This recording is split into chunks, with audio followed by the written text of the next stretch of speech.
Hey guys, tonight we're heading deep into the humid, drowsy green of the Mesoamerican jungle, where the cicadas never seem to tire, and the vines twist around your ankles like sleepy serpents, tugging you gently towards some forgotten truth beneath the shade of 1,000 leaves.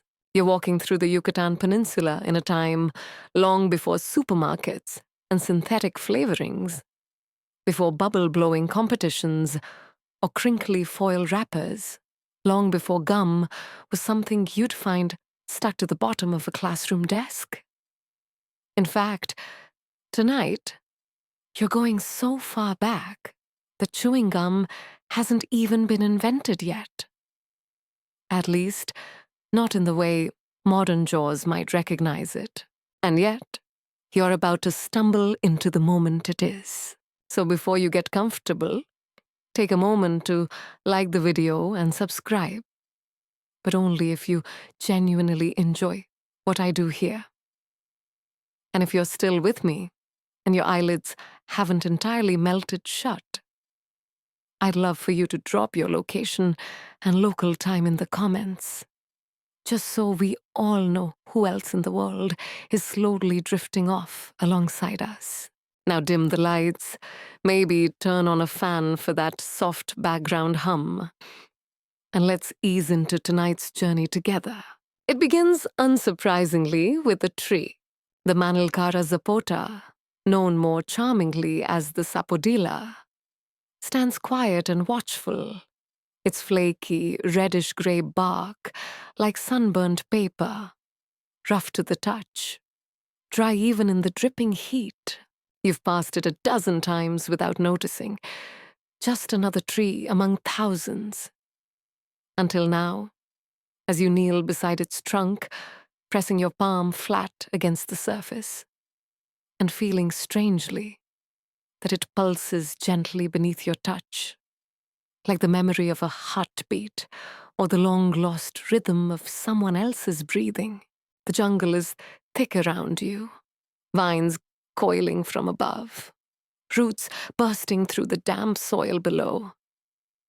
And though you're here alone, or at least you think you are, there's a sense that someone or something is watching. You reach for the obsidian blade tucked into your belt. Not to defend yourself, not tonight, but because the tree calls for it. There's a careful art to the diagonal slicing of the bark, a slow ritual passed down from tappers whose names are long gone, but whose movements remain. With a slow, angled cut, you draw a small gash in the tree's skin, and from the wound seeps a thick, pale white substance, not quite liquid, not quite solid, but something in between, sticky as a secret, soft as sap dreams. This, dear listener, is chicle. It oozes languidly, in no particular hurry to reveal itself. And as you watch it collect in a small clay bowl resting at the base of the trunk, you might catch yourself wondering why anyone ever thought to chew the stuff. After all, it smells faintly of latex, not fruit or flowers or sugarcane, and its texture.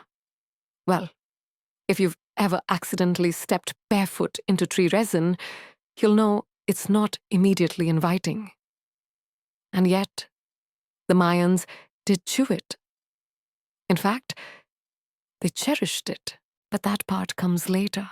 For now, your role is simply that of the harvester. Crouch low in the underbrush, listening to the thud of your own heartbeat, mixing with the rhythmic drip, drip, drip of chicle into the bowl, like the slow ticking of a very lazy clock. The jungle makes no effort to hurry you. The sun filters through the canopy in golden patches that feel like warm coins pressed against your skin. And the air is heavy with the scent of distant blossoms and wet bark. the earthy perfume of 1,000 forgotten mornings. And as you wait, you begin to notice things you hadn't before. The way the ants form tiny highways across the exposed roots. The way the breeze, when it comes, carries the gentle laughter of birds who have no intention of explaining what the joke was. You notice, too, that your own breathing has slowed, matching the pace of the forest around you. And it is here, precisely here, that the earliest chewing gum began its slow journey from tree to mouth. Now, historians still argue whether the Mayans first discovered chicle as a side effect of some other task, perhaps a failed attempt at waterproofing or a misadventure in fire starting, or whether it was an intentional, spiritual act, a communion with the forest that demanded the literal chewing of its gifts. What is more likely, and considerably less poetic, is that someone, at some point, got curious. They saw the sticky resin dripping from a wounded sapodilla and instead of turning away, reached out, scooped up a blob, and put it in their mouth. Let's be honest, people will chew anything once. The first taste would have been confusing, bitter, maybe, rubbery, resistant to the teeth, but then something else. A strange comfort in the rhythm of chewing, a slowness, a quiet satisfaction. And just like that, without ceremonies or proclamations, chewing gum was born. Not in a lab, not in a factory, but right here, under the shadow of the trees, with sticky fingers and a curious jaw. You sit back now, stretching your legs, clay bowl half full of the milky sap that will soon become something more. It's not delicious yet, not really anything yet, but the moment has weight, even if it's quiet. You don't know it, of course, but this moment will stretch across centuries, all the way to classrooms and bus stops and bubble-blowing competitions in bright suburban parking lots. But that's not your concern. Not tonight.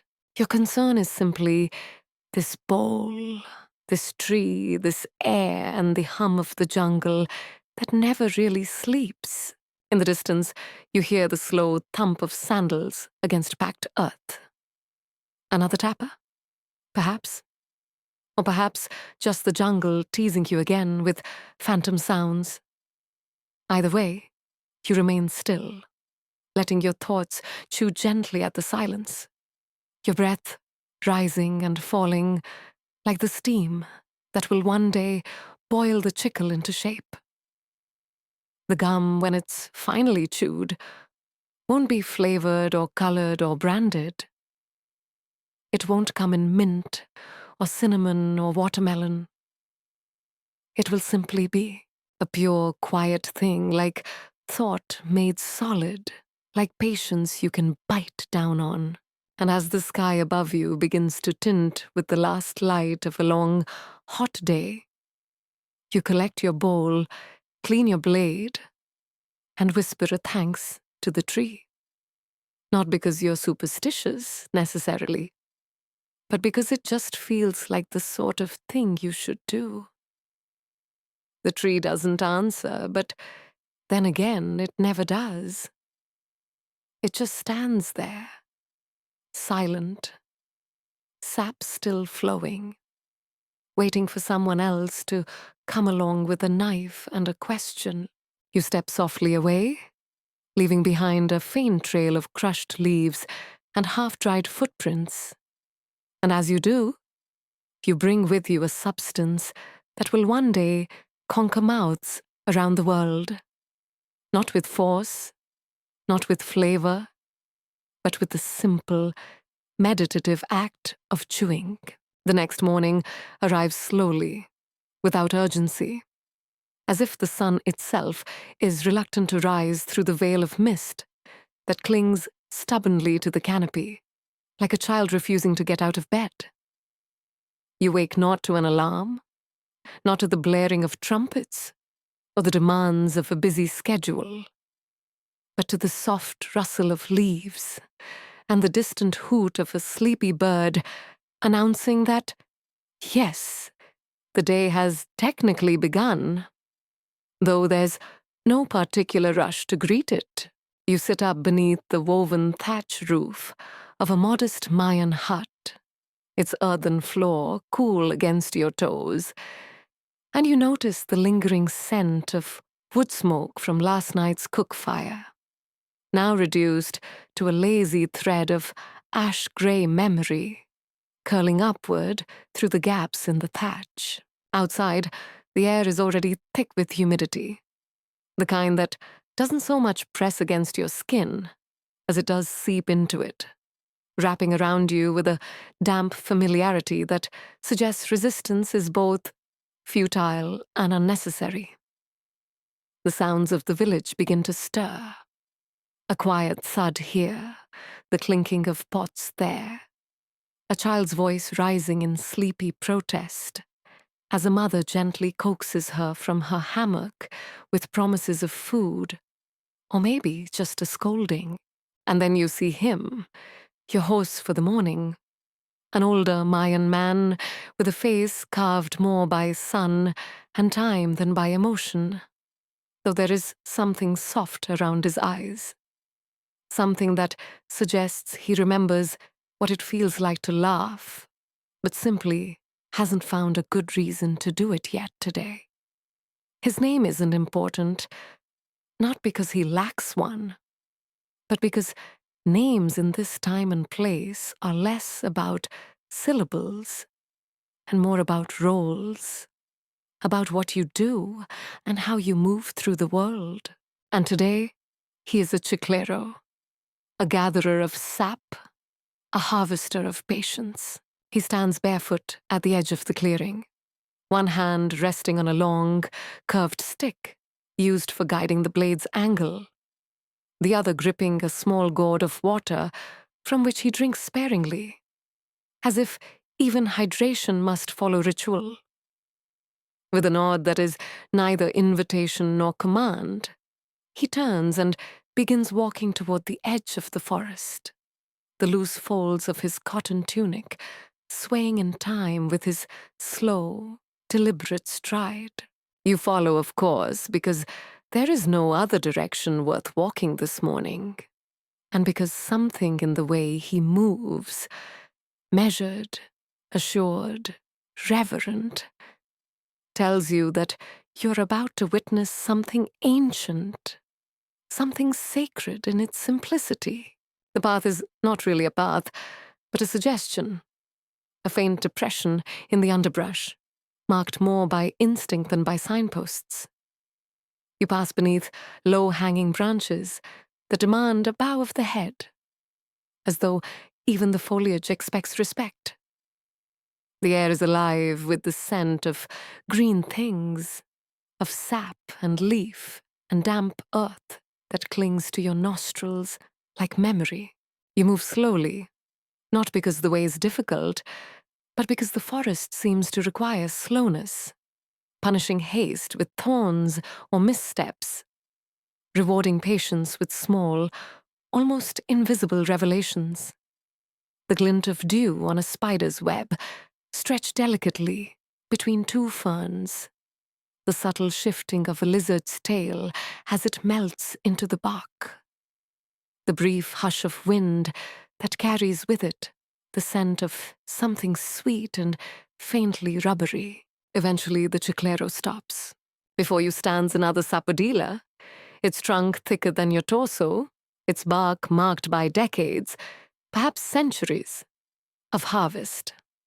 Diagonal scars crisscross the surface in gentle zigzags, each one a whisper of some previous hand that has drawn from it. Never too much, always leaving enough behind. The chiclero places a hand on the trunk and murmurs something you don't understand. A string of syllables that may be prayer or thanks or simply habit. He then crouches, removes a stone bowl from the satchel slung across his shoulder, and carefully places it at the base of the tree. There is no ceremony beyond this, no flair of drama or chant of invocation. He simply unsheathes a small, razor-sharp obsidian knife and begins to score the bark with slow, practiced movements. The blade moves in precise diagonals, shallow enough to avoid true harm, deep enough to coax the chicle forward. And there it comes, first as a bead, then a trickle, then a lazy stream of pale, sticky sap that glistens in the dappled morning light like half-melted pearl. You crouch beside him, watching intently, though he does not speak. He has no need to narrate.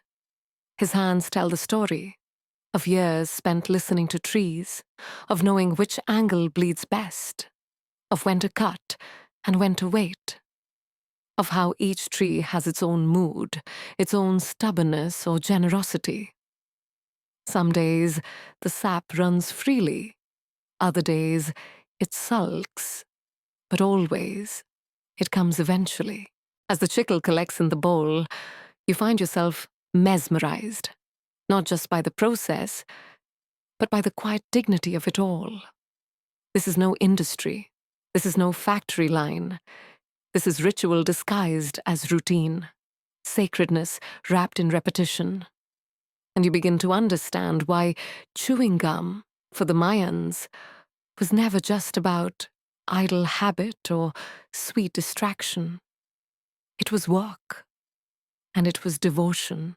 You help gather the bowls, carefully, because the chicle is unforgiving once it sticks to your fingers, and carry them back to the village, where others are already preparing to process the morning's harvest. A fire has been lit in the communal hearth, and a wide clay cauldron rests atop 3 stones, its belly blackened from years of smoke. The air here smells of wood and resin and something faintly metallic, like old coins or forgotten tools. You set the bowl down and watch as the women, faces lined with ash and sweat, begin the slow task of heating the chicle, stirring it gently with thick wooden paddles, coaxing it into pliability. The chiclero sits nearby, sipping his water, saying little. His part is done for now. The tree has given, and he has received. The rest is up to the fire. Historians still argue whether this daily harvest was purely utilitarian, or whether it held deeper ritual significance, whether the chiclero was more laborer or spiritual intermediary. What's clear, though, is that the sapodilla tree occupied a place of subtle reverence in Mayan life, not exalted like maize, not feared like jaguars, but respected nonetheless. It was the tree of slow gifts, of patience made visible, of chewy offerings that whispered rather than shouted. As the sun climbs higher and the cauldron begins to hiss, you lean against a smooth wall of sun-dried clay and let the warmth of the fire and the drowsy rhythm of the jungle lull you into stillness. The chiclero dozes beside you, his hands sticky, his blade clean, his day half finished and wholly satisfying. And for a moment, chewing gum doesn't seem like a novelty or a snack or a brand. It seems like a conversation. With trees, with time, with tradition. It seems like something worth remembering. By the time the morning light softens into a golden haze that filters through the canopy, like warm honey drizzling from some invisible ladle in the sky, the village has begun to hum with the kind of quiet activity that suggests everyone knows exactly what they're doing and sees no need to rush about or make a fuss. Because time in this place is not something chased after, but something settled into, like slipping into a hammock that's already been swaying gently in the breeze long before you ever arrived. You sit now outside a modest home made of wattle and daub, its walls smoothed with layers of lime-rich mud, its entrance flanked by 2 clay pots full of herbs, some for cooking, some for poultices, and a few that, truthfully, no one quite remembers the purpose of, but keeps tending anyway. Because that's just what's always been done. Inside, a young Mayan mother sits cross-legged near the hearth, her hands busy with the weaving of a small, tied basket made of palm fiber, though her eyes flick frequently toward the child seated beside her, no more than 5, maybe 6 years old, who's fidgeting with a lump of cool chicle the size of a small pebble. You watch as the child picks it up, sniffs it with a grimace that suggests it isn't quite appealing yet, and then tentatively presses it to their lips, before finally daring to take it into their mouth, with all the gravity of someone tasting the unknown for the very first time. There is a moment of pause, of chewing uncertainty, and then a rhythm begins. The mother doesn't look up, but she smiles.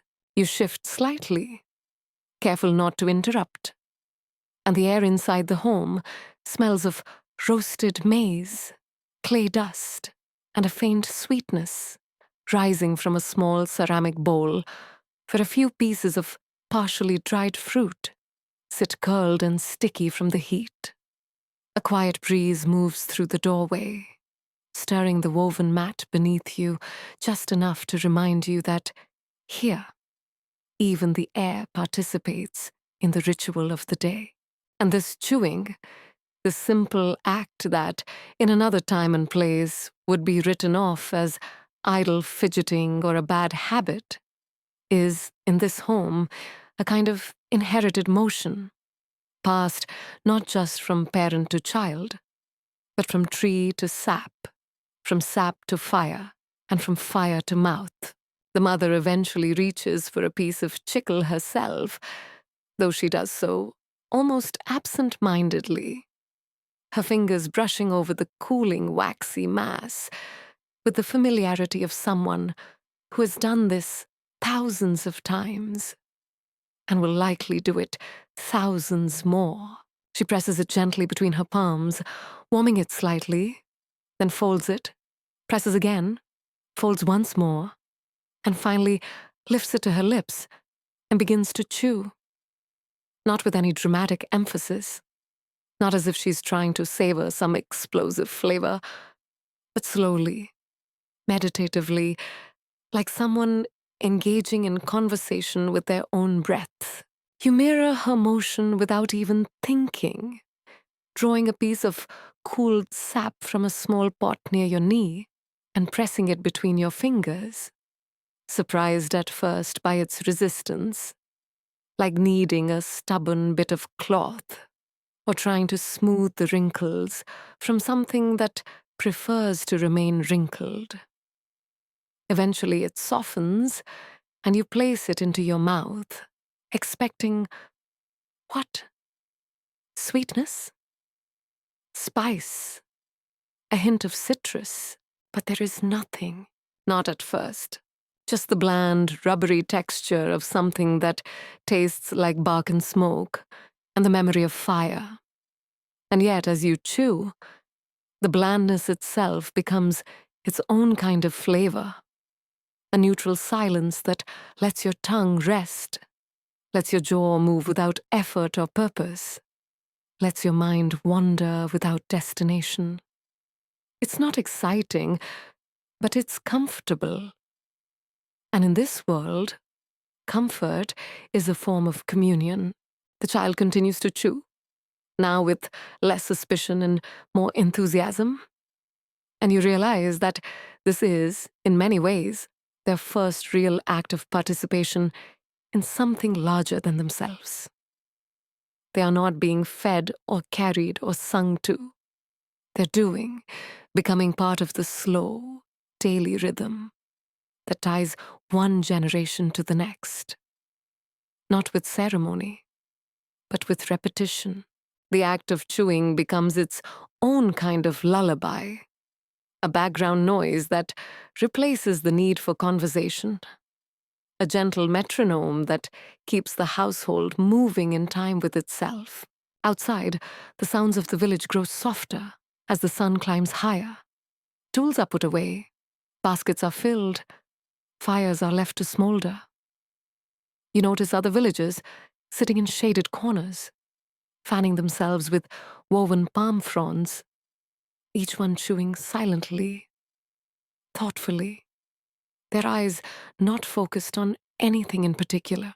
It is as if the entire village has entered a collective trance, held together not by speech or song, but by the gentle pressure of chicle between teeth, by the slow mechanical dance of jaws moving not out of hunger or boredom, but because that is simply what one does when the world is quiet and full and waiting. You lie back now, propped on your elbows, and watch the child once more, their brow furrowed in concentration as they blow air through their lips and attempt to form a bubble, even though this particular batch of gum isn't made for such modern theatrics. The attempt is sincere, though, and the mother chuckles softly before showing them how to fold the gum in half again, to chew it slower, to let it rest briefly against the roof of the mouth before biting down once more. The lesson is gentle, unspoken, passed in gestures and glances, not corrections. Historians still argue whether this kind of early chewing was purely functional, meant to clean the teeth, to freshen the breath, to stave off hunger between meals, or whether it held symbolic meaning, tied to rites of passage, or even gender-specific customs that dictated who could chew in public and when. What is known is that, for the Maya, chewing chicle wasn't just a matter of idle hands or mouths. It was part of daily life in a way that blurred the line between habit and ritual, between body and spirit. Later, as the day slips into its early afternoon hush, and the shadows begin to lengthen across the earthen floors, you find yourself still chewing.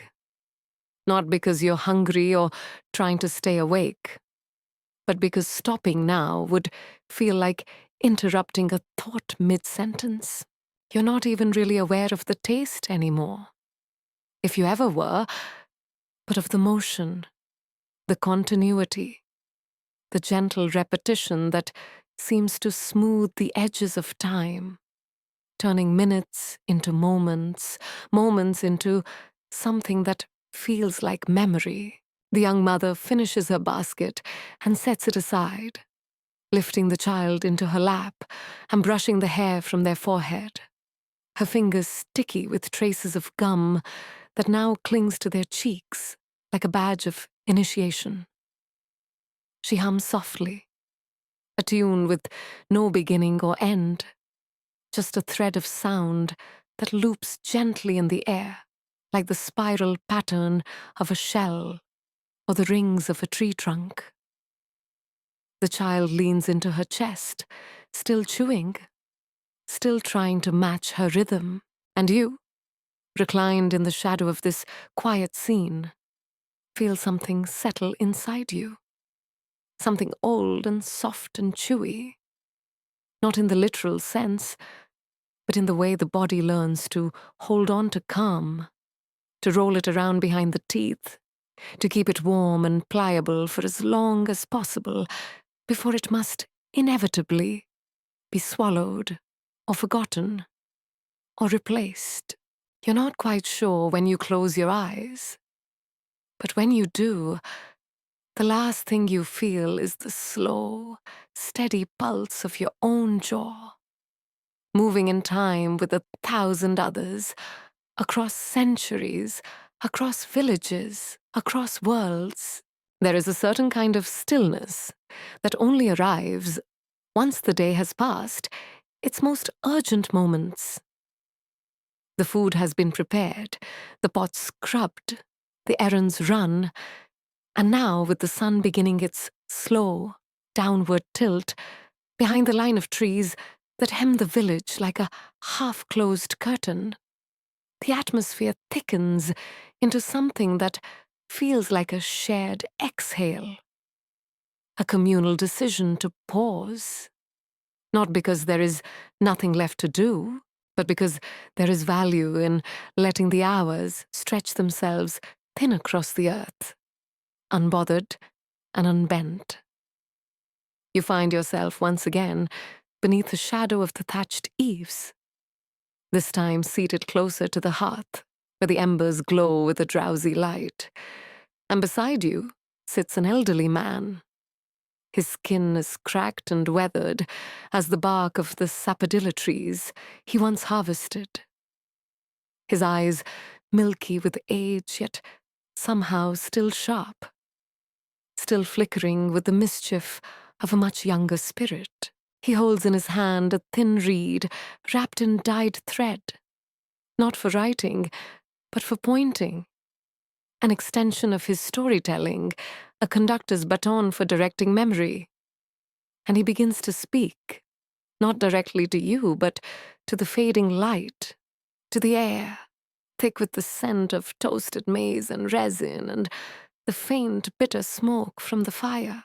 His voice is soft, but steady, the kind that doesn't rise to command attention, but draws it nonetheless, each syllable falling like droplets into a quiet pool, rippling outward until the entire space is hushed and listening. He tells of the gods, of course, because no story worth chewing on ever begins without them in this part of the world. Specifically, he speaks of the goddess Ixchel, mistress of the moon and of childbirth, whose silver breath was set to rest within the milky threads of the sapodilla tree, and whose favor could be courted ever so gently by chewing the sacred sap beneath the full moon's glow. You're told that chicory was never just gum, not to the priests, not to the diviners, not to those who listened to the stars and found patterns in the flight of birds, but a bridge, a way of drawing the forest's secrets into the body, of quieting the breath so that one might hear the whisper of fate in the rustle of leaves.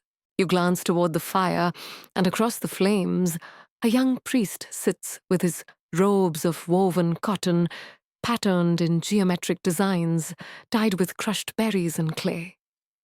He chews slowly, methodically, not as a child would or as a merchant might to pass the hours on the road, but with intention, like each movement of his jaw is tied to a rhythm deeper than music, older than language. His hands rest on his knees, fingers spread, eyes closed, and he seems not so much seated as rooted, as though the ground beneath him rises up into his spine like a tree accepting its branch.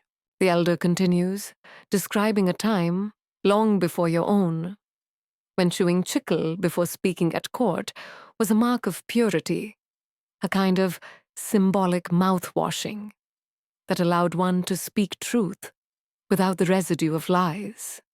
And when warriors, those who returned victorious, and those who limped home bleeding, would chew chicle before re-entering the village gates, not to clean their breath, but to mark the transition from war to peace, from blood to breath, from rage to rest.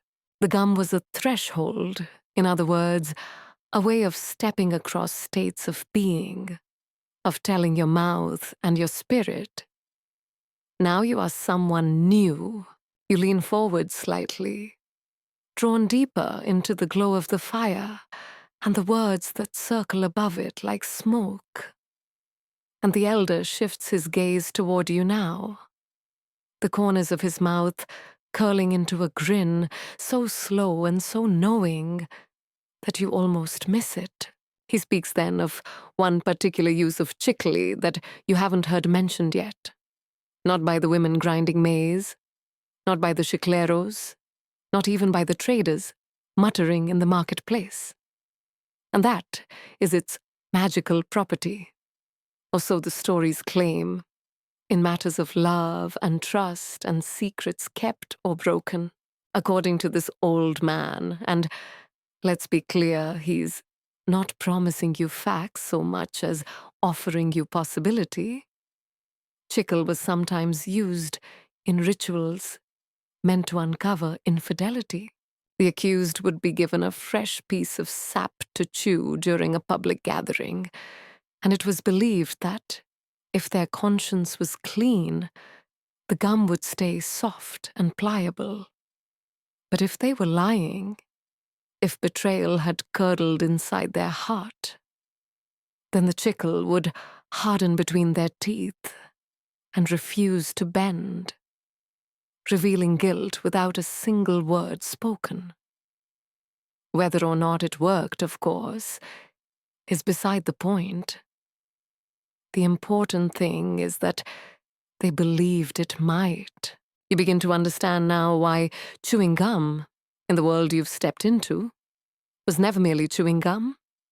Not in the mindless way modern mouths pop and snap through brightly colored sticks of synthetic elasticity, but rather as an act of intention, one that connected people to the gods, to their own conscience, to the cycles of nature and the rhythms of their community. The elder clears his throat and spits into the fire, not with disrespect, but with finality. And the priest opens his eyes just as the flames leap briefly, casting long shadows across the earthen walls. You catch a glimpse of a small pouch hanging from the priest's belt, and within it, you imagine, is a piece of chicle that has been blessed, or sung over or buried under a specific tree at a specific hour during a specific moon. It is not for snacking. It is not for sale. It is for moments when the barrier between the known and the unknowable becomes thin, and chewing is the only way to keep the body grounded while the mind drifts upward. Historians still argue whether these associations with the divine were widespread or limited to certain elite circles, whether the average villager truly believed the gum carried divine power, or simply accepted it as part of the broader theater of ritual. But as you sit here now, watching the faces around the fire lean inward, lit from below in flickering gold, it becomes harder and harder to imagine that anyone could chew chicle like this and feel nothing at all. The elder's voice slows, grows quieter, and eventually tapers off into silence. Not because the story has ended. Most stories in this world don't really end, but because the air has grown thick with meaning, and the fire is beginning to crackle in a way that signals its hunger for rest. The priest stands slowly, offers a small nod to no one in particular, and slips away into the night, his footsteps making no sound on the packed earth, as if he were already half spirit himself. You remain where you are, still chewing, still listening to the silence that follows story, which is sometimes louder than the tale itself, and you let the rhythm of your jaw slow slightly, not to a stop, but to something deeper, more internal, an echo of the cadence that governed the elder's voice, a reflection of the lull in the fire, a quiet homage to the gods who may or may not be watching from somewhere just behind the stars. And in that moment, with your mouth full of sap and your heart full of stories, you feel it. Not a jolt, not a revelation, but a soft settling, like sand sinking to the bottom of a still pool. The knowledge that you have been, if only briefly, included, drawn into the gentle, sticky center of a world that chews not out of need, but out of remembrance. The sun, now resigned to its descent, slinks behind the tangled silhouettes of the forest canopy, casting long, slatted shadows across the compacted dirt paths that weave their lazy way through the village like the meandering trails of old dogs or tired thoughts. The light has taken on that rich amber hue that seems almost sticky itself, thickening the air with golden warmth, and everything, from the clay walls of the homes to the weathered leaves of the chaya plants near the hearth, appears momentarily painted in honey.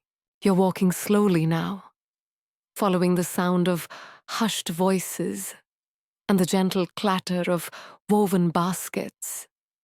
And as you round the corner of a low, round dwelling with a door made of split cane, you find yourself stepping into the muted energy of a marketplace at day's end. It is not loud nor bustling, nor the kind of chaotic, colorful scene your modern mind might conjure when you hear the word market.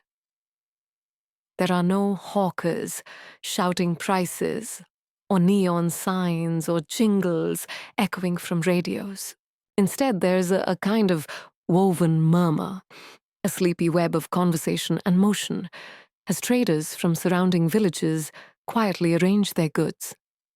Bundles of dried chilies wrapped in palm leaves, pyramids of cacao beans nestled into baskets lined with banana fiber, hand-woven cloths dyed with crushed cochineal beetles, and tugged in between them, humble yet deliberate, are blocks of chicle, each one cut roughly into rectangular shapes, wrapped in damp leaves to keep them from drying too quickly, and stacked 3 high on a mat of tightly coiled vines. You approach one of these stalls, more a woven mat spread across the ground than a true booth, and squat beside an elderly woman whose hair is pulled tightly back and bound with a strip of blue cotton. The edges of her eyes crinkled into the kind of deep, permanent smile lines that can only come from a life spent laughing in small ways. She nods at you, but says nothing at first, her hands busy tying up a pouch of dried hibiscus petals for a young girl who waits patiently beside a small clay jar of honey. Once the exchange is made, 2 cacao beans for the pouch and a wink thrown in for good measure, she finally looks at you, reaches behind her, and lifts a fresh block of chicle with a sort of slow, reverent pride. It is heavier than it looks, dense and pale with a faint amber tint. And as she places it in your hand, you feel immediately how it resists your grip. Not aggressively, but with a quiet kind of presence, like it knows it doesn't have to impress you. The woman speaks then, slowly, her voice more gravel than air, and she tells you what you already suspect, that these blocks are not simply for chewing, not just for passing time or freshening breath, but that each one represents work, real work, collected drop by drop from a dozen different trees, boiled and stirred and cooled with the attention one might give a sleeping child. You turn the block over in your hand, and she tells you which grove it came from. Trees near the river bend, shaded by heavier vines, are known to give sap that's a bit softer, chewier, longer lasting in the mouth. She warns you not to buy from the next mat over, where the chicle is rushed, overboiled, too brittle. There's gossip, even in gum. She leans closer, lowering her voice to the level of a whisper, shared between neighbors under a shared roof. And she tells you that last season, a man tried to water down his batches with crushed bark to stretch the yield. But his customers noticed immediately. It stuck to the back of their teeth like shame, she says, and chuckles to herself. You look around now and you begin to see the patterns, not just of trade, but of respect. The chicle is rarely bartered casually. It's exchanged for things of weight, precious dyes, medicinal herbs, small ornaments carved from bone or shell. And when a deal is made, there is often a brief silence afterward, as if to let the sap settle spiritually between both parties. No one chews it on the spot. That comes later, in private, after it's been blessed by solitude or softened by thought. This is not snack food. This is intimacy in resin form. A young man nearby rolls up a strip of woven cloth and carefully wraps 3 blocks of chicle inside, securing it with a loop of vine twine, then slips it into a pouch at his side. He is a trader from another village, and he's heading back tomorrow along a river trail that snakes its way through lowland forest and mangrove flats. He will chew as he walks, not for taste, but to keep the mind focused, the breath regular, the hunger at bay. The gum is companion, not indulgence. It is an anchor, a walking meditation. Historians still argue whether this form of chicle commerce had standardized value across regions, or if its worth fluctuated wildly, depending on harvest size, season, or social context. Some believe it was once taxed by local rulers as part of tribute payments, while others suggest it was too humble to attract royal notice. What's certain is that here, in this quiet twilight market, everybody knows what it's worth. Not just in trade, but in time, in trust, in taste remembered. Long after the chew has ended, you wander further down the path, past baskets of dried fish and calabash bowls, and you find a pair of young women seated on low stools beneath a tree, heavy with unripe fruit. One of them is gently scraping the outer bark from a stick of cinnamon with the edge of a broken shell. The other, her hands stained dark from indigo dye, chews slowly, her cheeks puffing slightly in rhythm. They glance up at you, and one offers a small square of wrapped chicle with a smile that is both welcome and dare. Let's see if you're ready for this kind. You accept, of course, and unwrap it slowly, revealing a piece that has clearly been flavored, just faintly, with crushed mint leaf. The scent is clean, earthy, the kind of freshness that doesn't slap you across the face, but rather lays a cool hand on your neck and whispers, "You're all right now. Just breathe." You place it in your mouth and begin to chew. And instantly, you feel something change. Not just in your mouth, but in the air around you. As though the act of chewing has shifted some invisible layer of reality just slightly, tuning you into the slow, humming frequency of this marketplace, this village, this life where every motion is measured, every flavor earned. The 2 women begin to speak in low tones, sharing gossip, not unlike the elder's earlier story. but filtered through younger voices, laughing quietly as they recount a tale of a man who proposed to 3 sisters using the same piece of carved jade, only to be found out when he left his chewing gum under a hammock in the wrong hut. Their laughter, though soft, is infectious, and you find yourself smiling as you chew, your jaw moving in tandem with theirs, as if sinking into the social rhythm that connects one chewer to another, whether through stories or silence. Eventually, you make your way back toward the village center. The wrapped piece of mint chicle now softened, pliable, fully transformed from block to breath.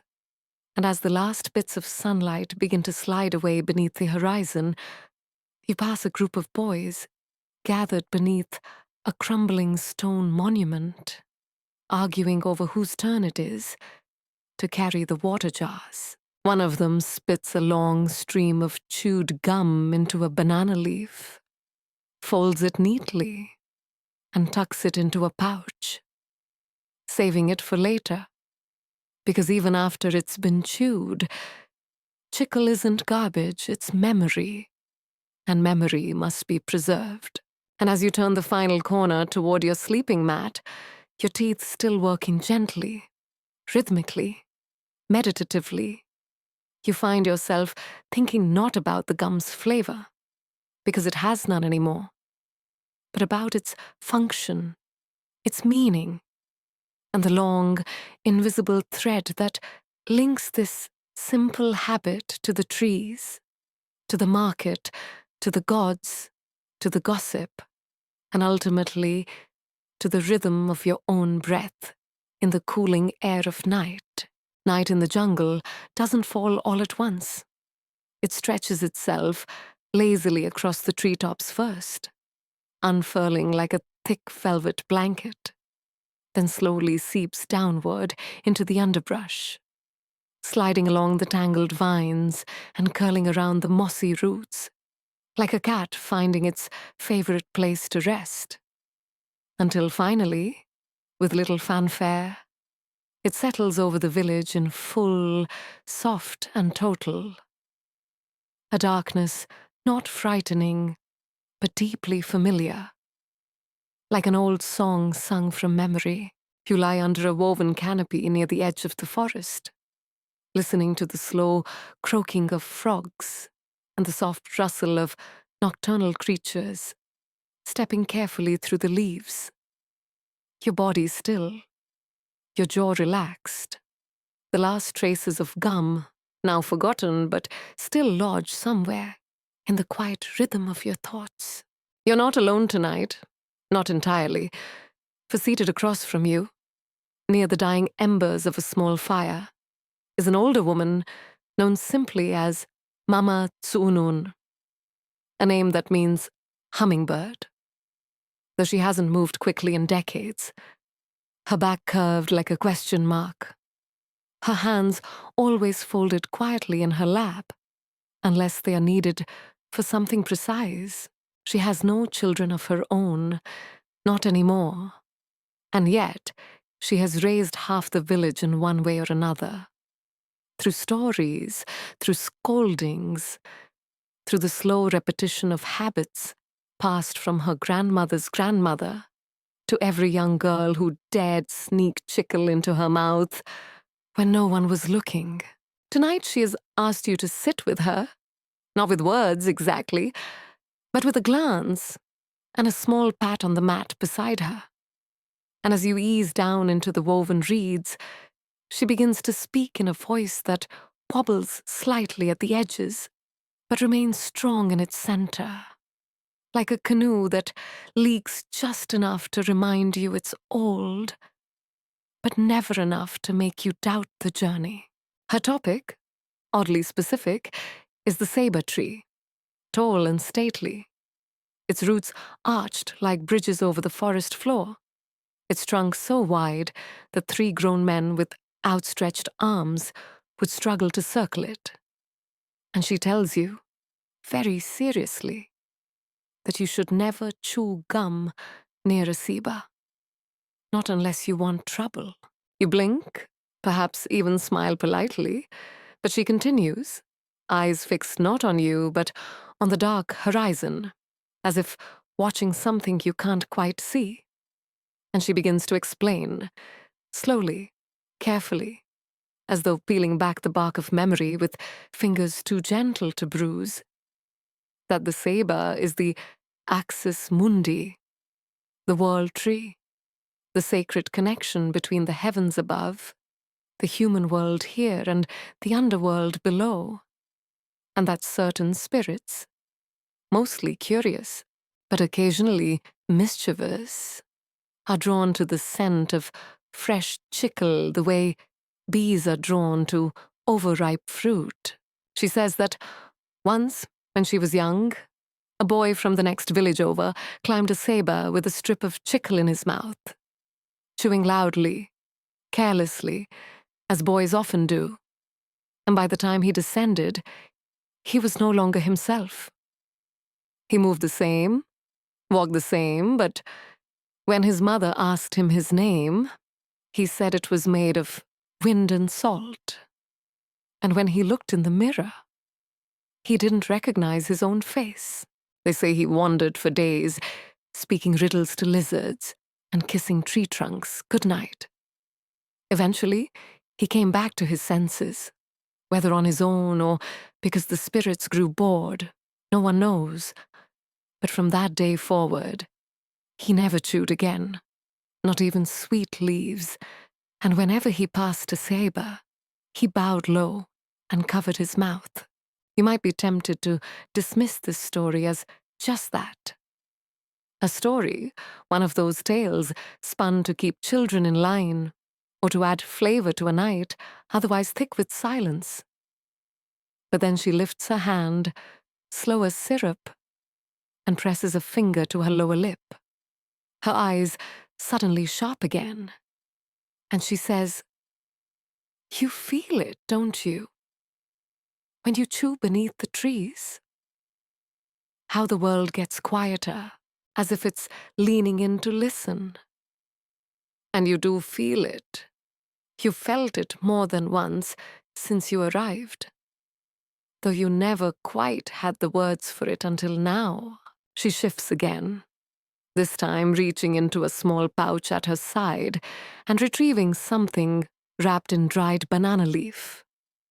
She peels it open delicately, revealing a dark, sticky clump of chicle that's been infused, intentionally, it seems, with crushed herbs, bits of bark, even a few flower petals folded inside, like secrets. She tears off a piece, no larger than your thumbnail, and offers it to you, without speaking. You hesitate, just for a moment, but then accept, placing it between your teeth and biting down. Immediately, the taste is unfamiliar. Bitter at first, slightly sharp, with a floral trace that lingers in the nose more than the tongue. And you begin to chew, slowly, uncertainly, until the flavors begin to settle into one another, melding like voices in a distant chant. Mamazuna nods approvingly, folding the leaf closed and slipping it back into her pouch, and tells you that this kind of gum is not for everyone. Not sold in markets, not given to children, but reserved for those who have seen things, who carry the weight of dreams or whispers or messages from the other side. She says it helps ground the spirit, anchors it to the jawbone, so it doesn't float away at night while the body sleeps. You want to ask if she's serious, if this is yet another one of her stories.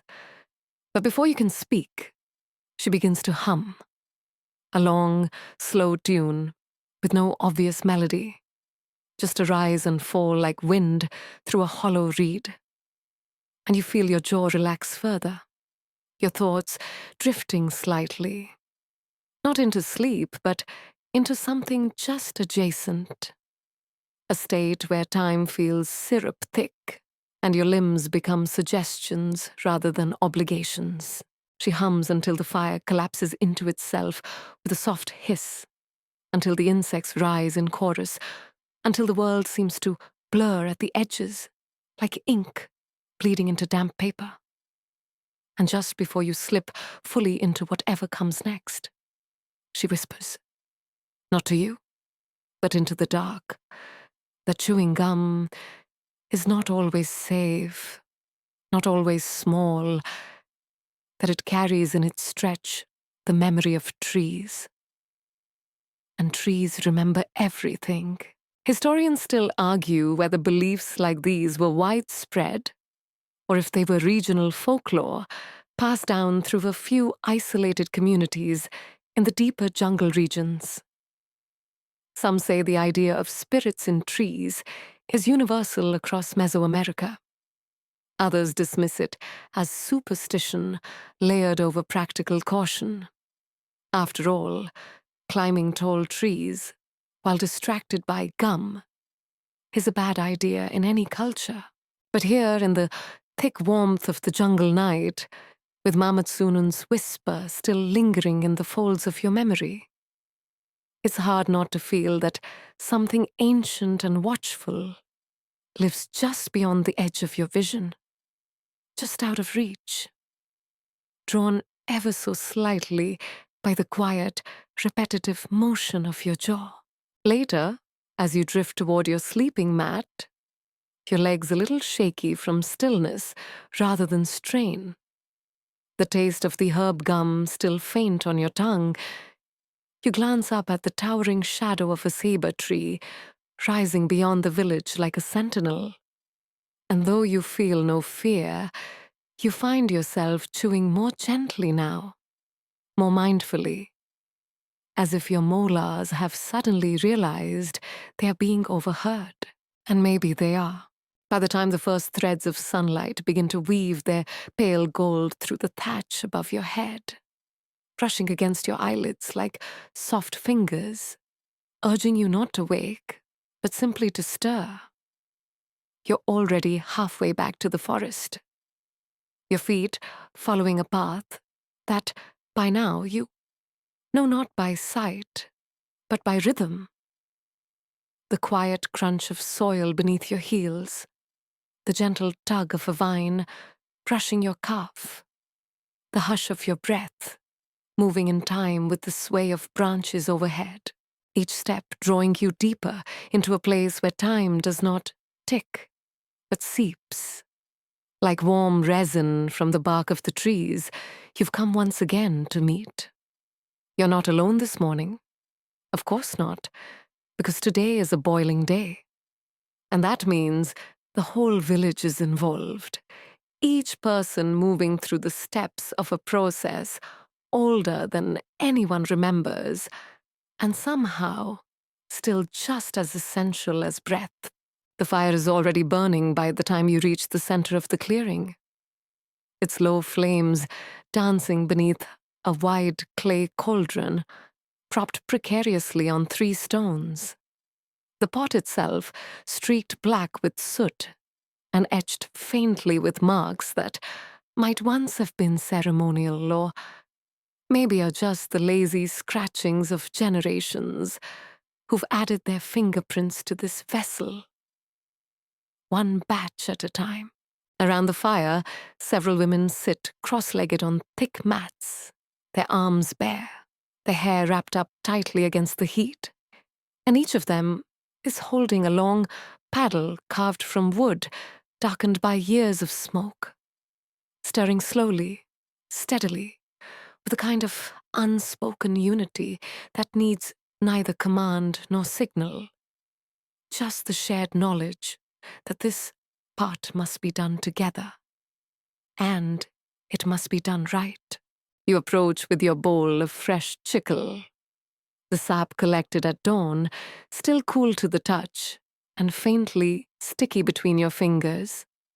And one of the women, older, with laugh lines that cut deep across her cheeks, nods toward the pot, wordlessly directing you to pour it in.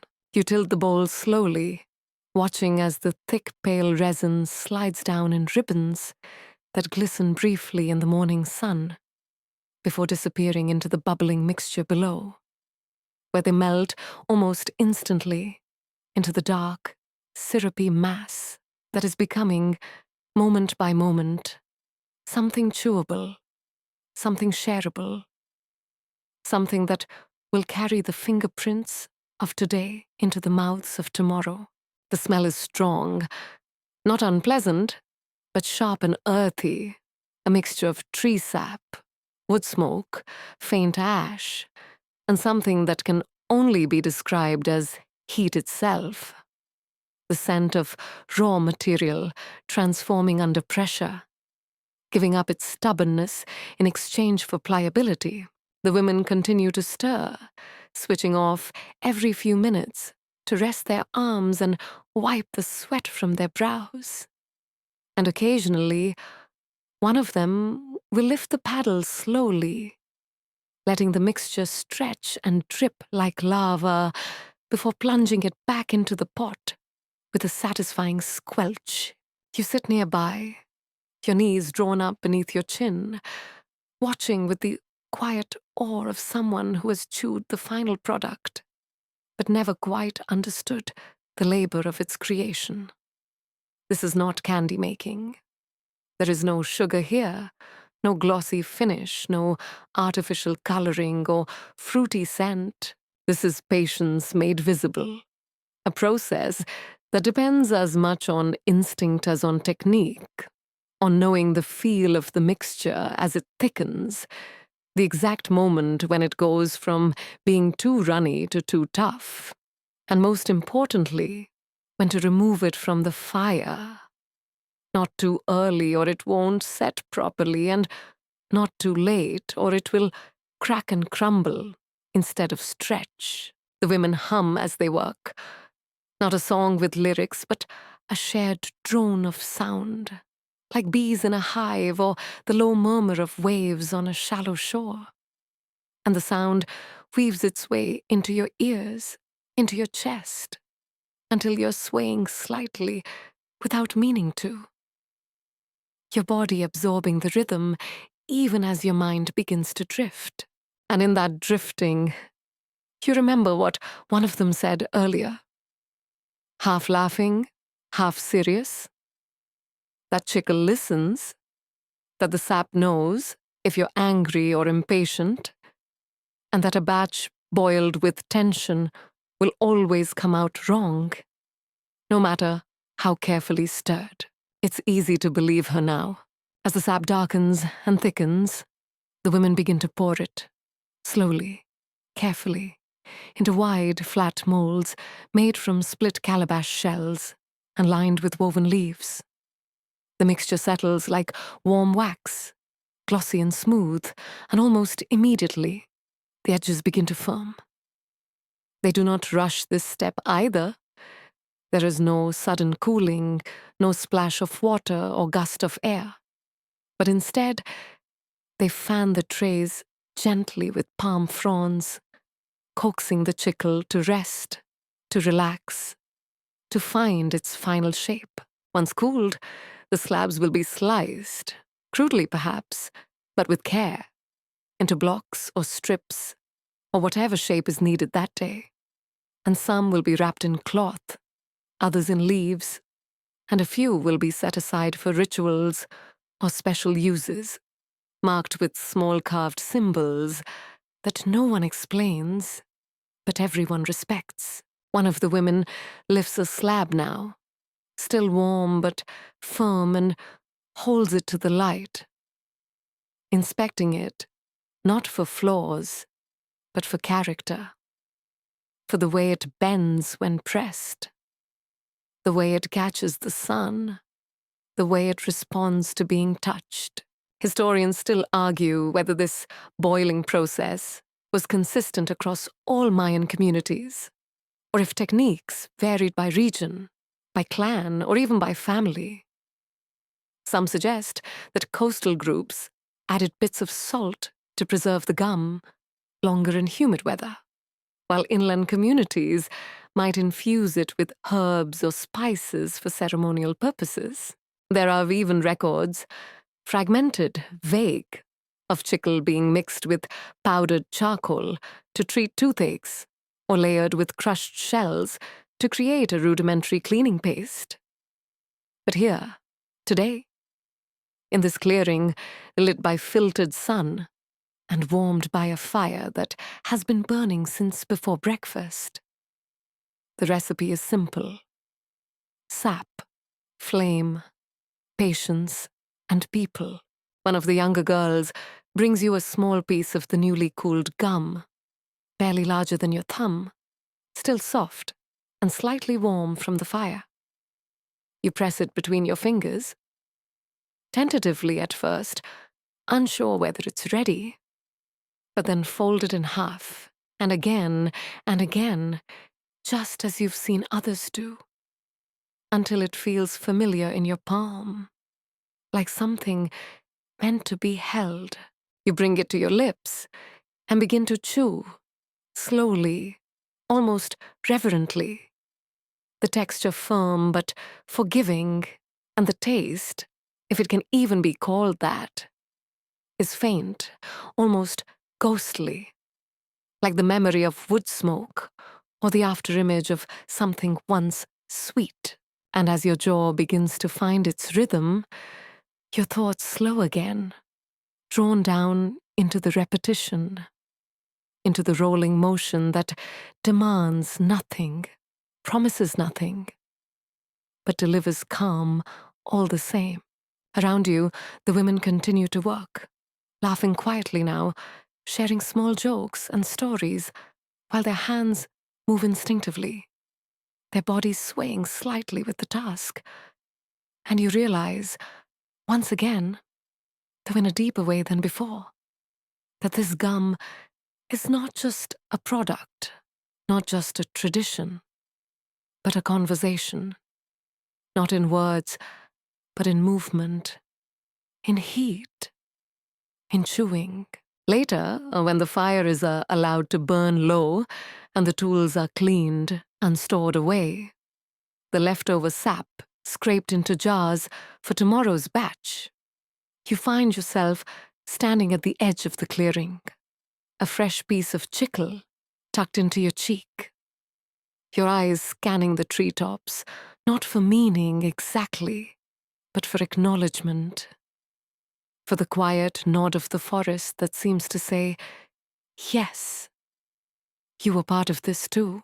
And in that moment, with the scent of ash still clinging to your skin, and the gentle ache in your jaw from chewing a little too long, you feel oddly rooted, not like a visitor anymore, but like someone who belongs, if not forever, then at least for as long as the gum lasts. The moon tonight hangs low and swollen over the treetops, casting a silvery glaze across the wide clearing just beyond the edge of the village, where the grass has been tamped flat, not by foot traffic or farming, but by tradition, worn smooth by the patient weight of ceremony and celebration, repeated season after season, year after year, until even the soil itself seems to hum with anticipation at the slightest hint of drums or flickering torchlight. You walk slowly, your bare feet brushing against the dew-soaked earth, and ahead of you, the air is beginning to shimmer, not from heat, but from sound. That soft, pulsing beat that seems to rise not only from the circle of dancers already forming near the center, but also from the very roots of the forest, from the breath of the night itself, heavy and expectant. This is not a loud festival, not yet.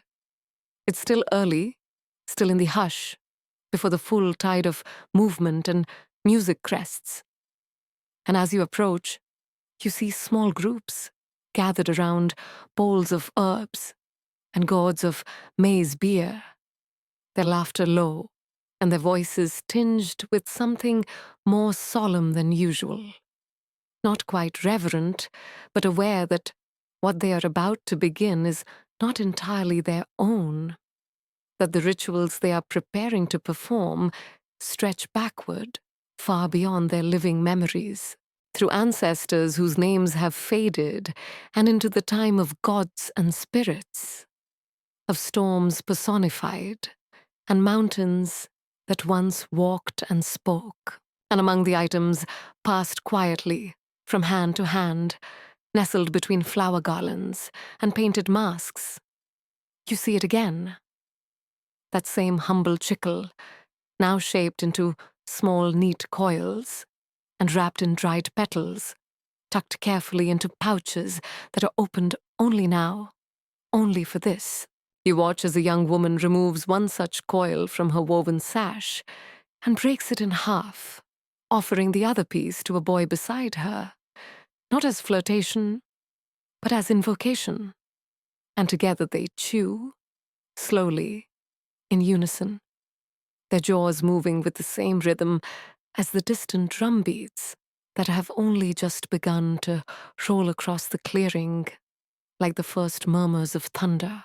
Tonight is a fertility festival, though the word itself is never spoken aloud, not because it is taboo, but because everyone already knows, already feels it, in the way the moonlight drips down onto the dancers' shoulders, like a blessing, in the way the air smells sweeter somehow, full of fruit and smoke and anticipation. The rituals are not explicit, not erotic, not meant for voyeurism or spectacle, but rather for balance, for harmony between seed and soil, between rain and sky, between what is born and what is buried. And at the heart of it all, beneath the flower petals and the face paint, beneath the chants and the songs, and the rhythmic stomp of heels against packed dirt, is the act of chewing. It begins with the elders, as most things do, and they come forward, one by one, from the outer circle, their garments simple but adorned with thread patterns that shimmer faintly in the moonlight.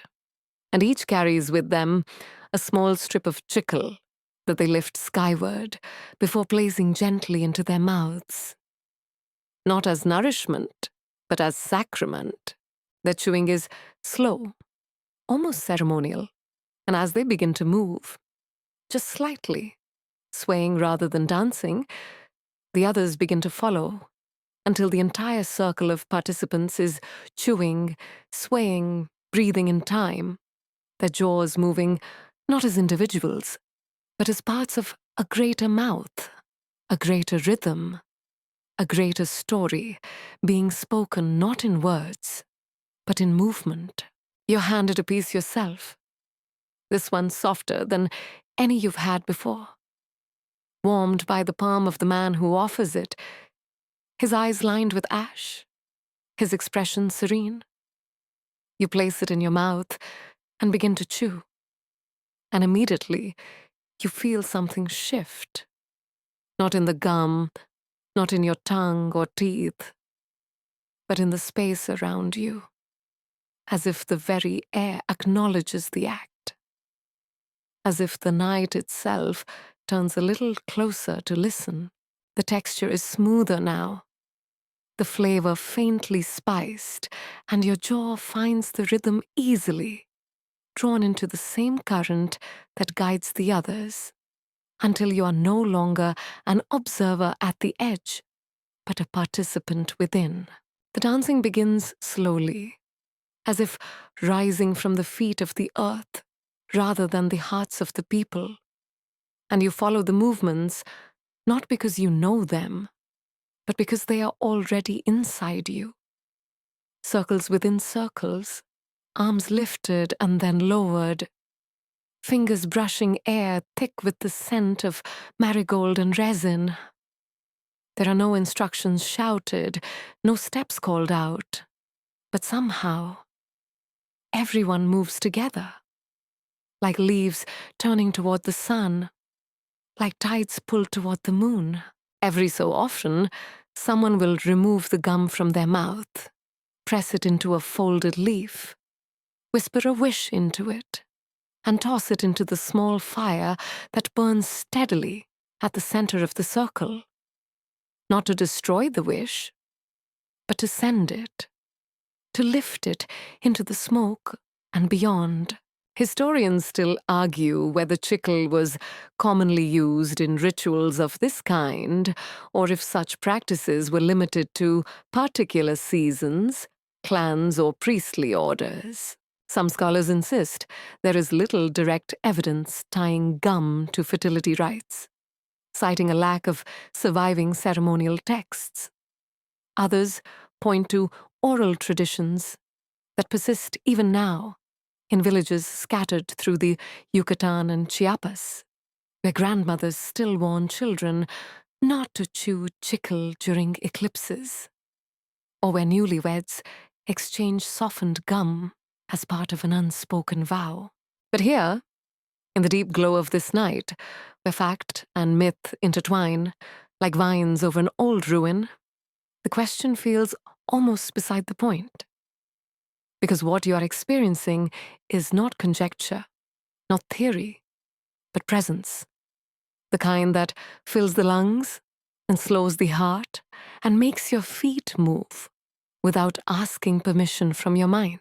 As the drums grow louder and the circle of dancers tightens, you feel sweat bead at your temples and slide down your spine. And yet you are not tired. The chewing keeps you grounded, keeps your breath steady, keeps the rhythm from escaping into chaos. Around you, faces blur into movement, hands lift towards stars that seem closer than usual. And somewhere nearby, a baby cries once and then falls silent, soothed perhaps by the collective heartbeat now pulsing beneath the ground. Your gum softens further, stretches, changes texture in your mouth, as if responding to the dance itself. And you realize that you've been chewing not for minutes, but for hours, and that it has never once occurred to you to stop. Eventually, the music begins to fade, not all at once, not abruptly, but gradually, like fog dissolving beneath morning sun.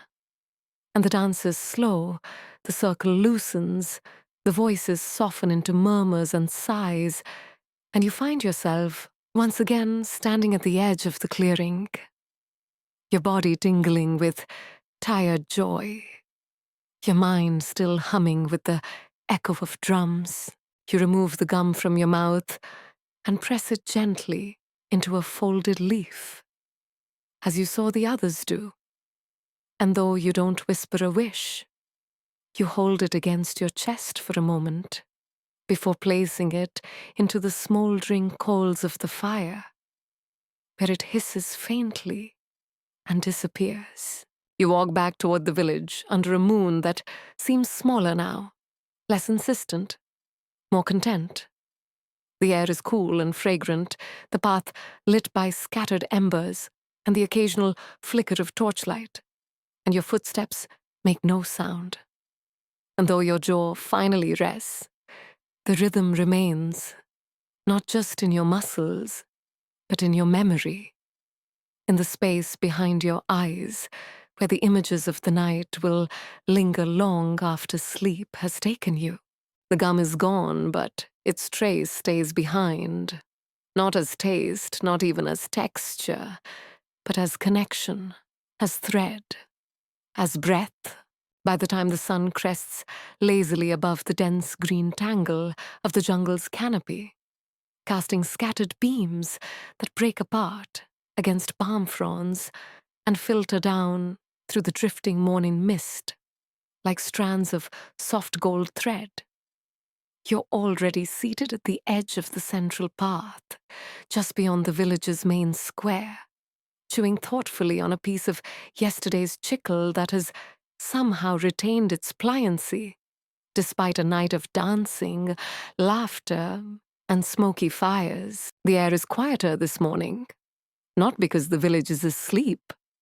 Quite the opposite, in fact, as the women are already sweeping the walkways, and the children are already tossing pebbles into baskets in a game that seems to have no rules, but quieter in the way the heart quiets after emotion has passed, like the surface of a lake smoothing itself out after a sudden gust of wind.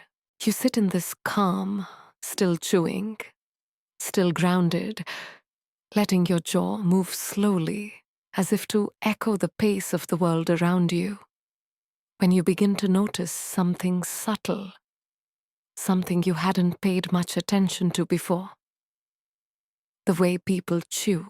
It's not that everyone does it the same. In fact, it's almost the opposite. There are distinct styles, manners, habits, even attitudes associated with chewing. And as you sit here beneath the slanted shade of a woven awning, watching the slow choreography of daily life unfold before you, like a tapestry being unfurled in real time, you begin to see that chicle, for all its humble texture and unflavored simplicity, is deeply woven into the social codes of the village, dictating who chews, when they chew, where they chew, and perhaps most curiously, how that chewing is interpreted by others. The first you notice is a young woman, no older than 16, seated by the stone grindstone with a bundle of maize before her and a toddler slung over one hip, humming absently as she grinds the kernels into a fine, fragrant paste. She's chewing steadily, rhythmically, with her lips pressed closed and her gaze focused on her hands, and no one seems to think anything of it. In fact, the older woman beside her is chewing as well, in perfect synchrony, as though the grinding and the chewing were two parts of the same ancient machine, one internal and one external. Their jaws move in silence, but their bodies speak fluently, of labor shared, of roles passed down, of traditions made visible, not through speech, but through motion. But then, moments later, a boy, perhaps 12 or 13, bounces past with a cocky grin and an exaggerated chew, his mouth open slightly, his jaw jutting out more than necessary, clearly trying to make his gum more visible, more noticeable, as if his defiance lies not in what he's chewing, but in how loudly he's doing it. Immediately, you see two elders glance toward him, their eyes narrowing just slightly, and though they say nothing, their disapproval crackles through the air like a sudden draft. The boy falters for a moment, then tucks the gum beneath his tongue and scampers away, not scolded, but clearly reminded. You begin to piece it together. Chewing, in this place, is not a neutral act, not a casual behavior to be taken for granted, but a coded language, one spoken without vowels, without consonants, yet legible to anyone who knows how to watch for it. Women chew while working, especially in groups, and especially when the task is repetitive, grinding, weaving, washing, because the gum helps regulate breath and conversation, keeps the jaws from clenching and the mind from wandering too far. Children chew in short bursts, when allowed, and mostly in private, as if the gum is a kind of toy to be handled with care. Men, particularly warriors or messengers, chew on the road, or just before departing, or in times of waiting when tension runs high and the body needs some tether to the present. What fascinates you most, however, is the unspoken etiquette surrounding chewing in public, and how carefully it seems to mark one's position within the web of social respect. For example, a woman may chew while speaking to another woman of equal standing, but never while speaking to an elder, and certainly never to a priest. If she's approached mid-chew by someone of higher rank, she may remove the gum from her mouth and place it into a folded leaf, or press it between her fingers discreetly until the interaction is over. A man may chew before a journey, but not during a formal greeting. A child may chew at home, but not in the ceremonial plaza. These rules are not written anywhere, and no one explains them directly to you. But you feel them in the sideways glances, the slight hesitations, the raised eyebrows that follow even the smallest misstep. Historians still argue whether these intricate social norms around chewing were ever codified in writing, perhaps in glyphs lost to time or in spoken rules passed down from priests, or if they were simply absorbed through daily repetition, reinforced by observation and consequence. Some believe that chewing in certain contexts was considered sacred. Others claim it could be scandalous, depending on the company or occasion. And though the archaeological record remains quiet on such nuances, what you see here is enough to convince you that chewing gum for the Maya was as much a social act as it was a physical one, a performance of identity, of role, of timing. Later in the day, as the sun climbs to its apex and the shade shrinks beneath the trees, like a sigh retreating into the earth, you're invited to sit with a small group beneath a raised platform where a few elders rest, offering informal advice to those who come and go with baskets, questions, or quiet worries. One woman approaches with a woven cloth containing a piece of gum wrapped in a strip of rabbit skin, which she presents to the eldest man with a small bow of the head. He unwraps it slowly, inspects it with the deliberate care of a jeweler examining a stone, and then places it into his mouth with a movement that feels almost liturgical. He chews, once, twice, 3 times, and then pauses, listening, as if the flavor, or lack thereof, has told him something important. Only then does he speak. His words slow and carefully chosen, like stones being placed across a river. You realize, then, that in moments like these, gum is not a snack, not even a comfort, but a tool, a kind of mnemonic device that draws wisdom from the mouth itself.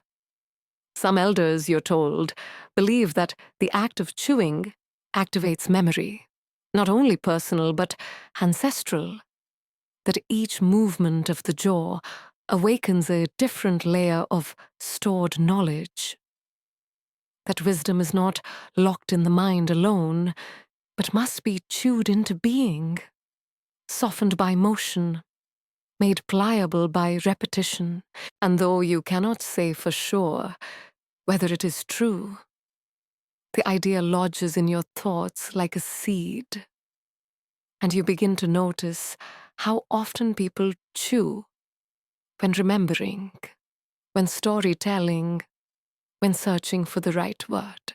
That evening, just as the first pink streaks begin to paint themselves lazily across the sky, you're invited to a small gathering of young women preparing dye from crushed insects and wildflowers, their hands stained with vivid pigments, their mouths busy with fresh strips of chicle. They laugh often, teasing one another with the gentle ease of those who have grown up together. And one of them, a girl with a braid nearly to her waist and a streak of ochre across her cheek, pauses in her chewing long enough to explain, between smiles, that in her mother's day, Chewing gum while flirting was forbidden, a sign of disrespect, unless you offered the gum to the person you admired, in which case it was taken as a token of courage, or worse, of commitment. You ask whether the rule still applies, and she laughs, shrugs, and says it depends on the boy. And just like that, you realize that the rules are shifting, as they always do, bending to fit the moment, the mood, the needs of the people who carry them. But even as they change, they remain anchored to something older, something sticky, yes, but also soft, rhythmic, grounding. Because in the end, chewing, for all its silence, is a language, one that speaks not with words, but with repetition, one that carries within it memory, mood, respect, and meaning. And so you chew, slowly, thoughtfully, your jaw moving in time with the last songs of the birds as they settle into their branches for the night. Your body still, your breath steady, your thoughts tracing the patterns of people and gum and etiquette, winding slowly into rest. The morning that follows arrives not with fanfare, nor with any urgent summons from the world outside, but with the gentle cadence of life, as it always is in this place. Unhurried, cyclical, familiar. The kind of morning that doesn't so much begin as continue. As if the night had merely taken a deep breath, and now exhales back into motion, the slow routines of a village that moves in time with the sun and the trees, and the soft, repetitive thud of bare feet against packed earth. You step out into the muted light, with the taste of sleep still on your tongue, and the residual chew of yesterday's gum still tingling faintly in your jaw, only to find, to your mild surprise, that something feels off. Not wrong exactly, but out of rhythm. A subtle discordance in the otherwise well-tuned hum of daily life. It doesn't take long to discover the cause, for as you follow the lazy curve of the central path toward the clearing, where the women usually grind maize and the men prepare for market or travel, you hear a burst of hushed laughter, followed by a sudden silence. A kind of silence that vibrates with suppressed amusement, like the sound a crowd makes when trying very hard not to be caught smiling. And then you see them. A group of children, no more than 8 or 9 years old, huddled near the base of a carved stone idol that stands watch at the edge of the square, its surface worn smooth by generations of hands, offerings, and weather. At first glance, the scene seems innocent enough. The children crouched together, whispering, giggling behind their hands, their eyes darting back and forth with the exaggerated furtiveness of those who believe, quite sincerely, that they are invisible. But as you step closer, pretending not to notice, you catch sight of what they're hiding, and it takes every ounce of your composure not to let the amusement rise in your throat like a cough. The idol's mouth has been filled with chewing gum, several wads of half-used chicle carefully pressed into the corners of its carved lips, giving it an expression somewhere between a grimace and a grin.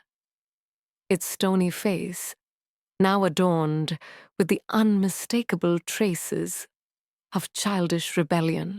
One of the boys notices you watching and freezes mid-giggle, his jaw slack, his own gum dangling precariously from the corner of his mouth. Another scrambles to hide a fresh wad behind his back, while a third stands abruptly, hands behind his back, in the universal pose of I didn't do anything, as if sheer posture alone might erase the bright pink smudge now gleaming on the idol's weathered nose. You raise an eyebrow, just slightly, and for a moment the children seem torn between fleeing and pleading, their bodies coiled like saplings in a storm. But you do neither. You don't scold, don't frown, don't summon an elder. You simply walk past, slow and unbothered. And as you go, you hear them exhale one by one, like leaves releasing their grip on a branch. Behind you, the laughter resumes, softer this time, edged with relief. And though you know that someone, perhaps an auntie, perhaps a priest, will eventually come by and clean the gum from the sacred stone, you also know, deep down, that this isn't the first time it's happened, and it certainly won't be the last, because the children are learning, in their own sticky, chaotic way, what you have been learning day after day, that gum is not just for chewing, it's a symbol, a tool, a message, a boundary to be tested and redrawn again and again. And what better way to understand its meaning than to break the rules a little, to press it into forbidden places, to see how far the line stretches before it pulls back. You remember vaguely a story Mama Tsunen told a few nights ago, her voice half lost in the crackle of firelight, about a time long ago when a clever child, perhaps a real one, perhaps imagined, snuck into the temple courtyard during a full moon and stuck a wad of chicory on the foot of a statue meant to represent the god of wind, then told everyone the next morning that the god had demanded a second offering of gum, or else the rains would stop. Whether anyone believed him wasn't clear, but the story had been passed down regardless, whispered among siblings, chuckled over by elders, remembered not for its theological implications, but for the way it captured the irreverent creativity of children who understand instinctively that sacredness and mischief are not always opposites. You wander now toward the edge of the village, where a small group of older boys and girls are practicing a dance with thin wooden staffs, their feet tapping out a rhythm on the hardened soil, their faces solemn in concentration. And as you draw near, you notice something delightful. They're all chewing, not in distraction, but in preparation. Their jaws moving in slow unison, their gum pressed into service as a tool for focus, for breath control, for pacing. One girl, tall and narrow-shouldered, stops mid-step to unwrap a fresh strip of chicle from a banana leaf pouch at her hip, folds it with careful fingers, and tucks it into her mouth before rejoining the formation without missing a beat. You realize, with a quiet sort of admiration, that even here in the disciplined world of movement and form, gum has found its place. Not as a crutch or indulgence, but as an aid, a companion to the body's work, a subtle thread connecting breath to motion to memory.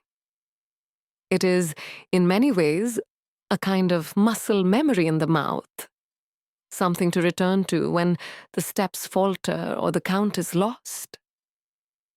And no one questions it. No one scolds. No one says a word. Historians still argue whether children in the ancient Maya world were given gum freely, or only after certain milestones, whether chewing was seen as a rite of passage or a simple domestic habit absorbed by proximity. But here, watching these young bodies move with discipline and lightness, you see that gum is more than privilege or treat. It's education, sensory and social, tactile and spiritual. It's how a child learns not just to chew, but to belong.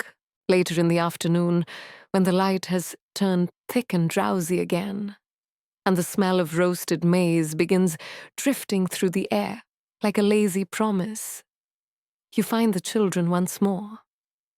This time, seated in a loose circle near the shade of a wild fig tree, their mouths moving idly as they share stories with the dramatic flair that only children possess, mimicking adults, imitating priests, retelling the dance rehearsals with grand flourishes and exaggerated stumbles, and every one of them, without exception, is chewing, not frantically, not to show off, just chewing, as if the act itself sustains the storytelling, as if their words would dissolve without that slow, grounding repetition of jaw and breath. You sit among them quietly, accepted now not as a stranger, but as someone who understands the rules, or at least, who won't break the magic. And you listen as the stories loop and twist, as the gum is chewed and swapped and stuck to leaves and rechewed without a moment's hesitation, as if the idea of something being used up simply doesn't apply when it comes to stories or chicle. And maybe it doesn't. Eventually, as the sky begins its long exhale into twilight, and the first stars blink into being above the jungle canopy, the children begin to drift homeward, their footsteps light, their pockets full of half-wrapped gum for tomorrow. And you remain there a little longer, the taste of the day still lingering on your tongue, not in sugar or spice, but in the soft stretch of resin, in the warmth of laughter, in the way even defiance, when done with joy, can become tradition. By the time the soft hush of another humid morning begins to spread itself across the village, like a freshly shaken blanket, tugging gently at the edges of dreams, loosening the last threads of sleep still caught in eyelashes and breath, you find yourself, once again, beneath the slowly rusting canopy of green, wandering not towards the ceremonial square, or the fire circle, or the comforting familiarity of the grindstones and hearths, but instead along a narrow trail that curves behind the maize fields and disappears into the denser jungle. A path less traveled, quieter somehow, worn not by daily use, but by long journeys and longer silences, the kind taken by traders and messengers, and those whose lives depend not on staying but on moving. And as your sandals scuff along the damp soil, occasionally brushing against the sprawling roots of the sapodilla trees that still dot the landscape, like quiet old men hunched in observation, you begin to notice that your jaw is moving again. Slowly, steadily, without any conscious decision on your part. As though your body, ahead of your mind, has decided that now is the right time to chew, that the rhythm of walking demands a companion, that footsteps and chewing are two parts of the same ritual, especially when the road ahead stretches long and the destination is not yet visible. You're not the only one who thinks this way, of course, not even close.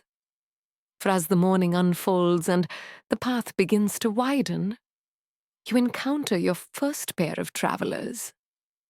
Two men dressed in simple cotton tunics, one carrying a bundle of salt wrapped in banana leaves, the other with a string of dried fish slung over his back, their foreheads damp with sweat already, their lips pressed firmly around well-softened chicle, their jaws moving with the same easy persistence as their feet.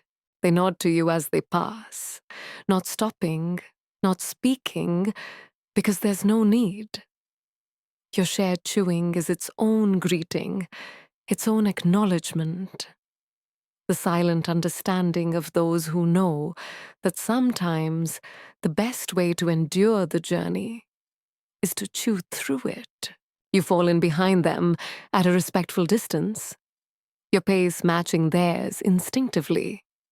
And for a while, the only sounds are the low rustle of underbrush, the occasional bird call slicing the stillness like a thread through cloth, and the soft, almost imperceptible rhythm of breath paired with the wet compression of gum against teeth. And it's here, in this unspoken harmony, that you begin to understand why chicle became such a steadfast companion to Mayan travelers. Not because it tasted good, not because it was fashionable, but because it was functional in the quietest, most essential way. When your stomach is empty and the next meal is hours away. When your tongue is dry, but the next river is further than your legs wish to carry you. When your mind begins to loop through the same thoughts too many times, and the heat feels like a hand pressing against your skull.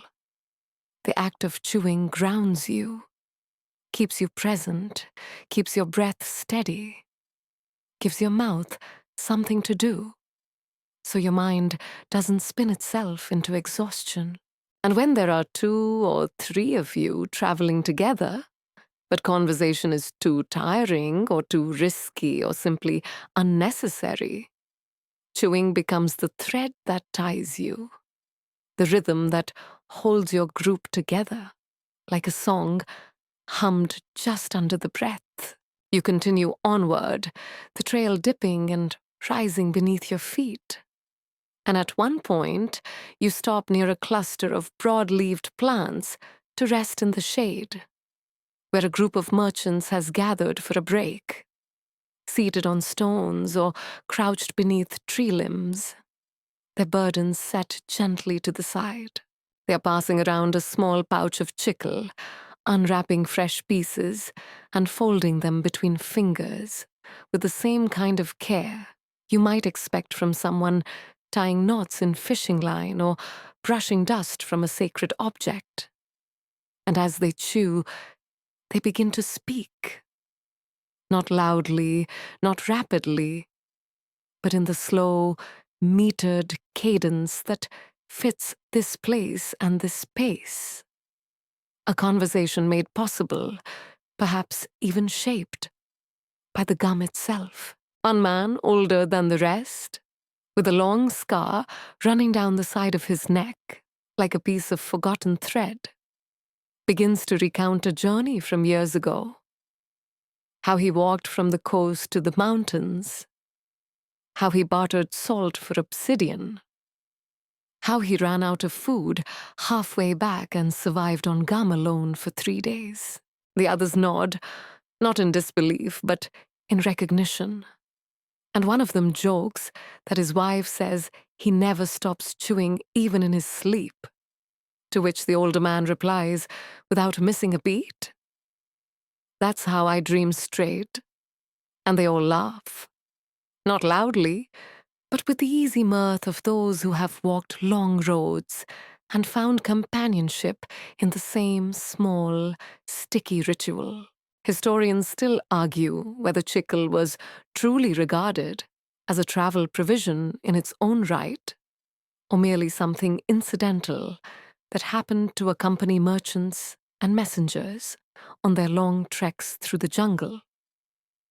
Some accounts suggest it was even used strategically to suppress hunger and keep the body alert without food, while others posit that chewing helped keep moisture in the mouth during dry crossings, reducing thirst just enough to buy another hour before the next drink. But sitting here now in the dappled light beneath the trees, surrounded by sun-warmed traders whose jaws move in time with the stories they tell and the sighs they release. It becomes clear that the why is less important than the what it became.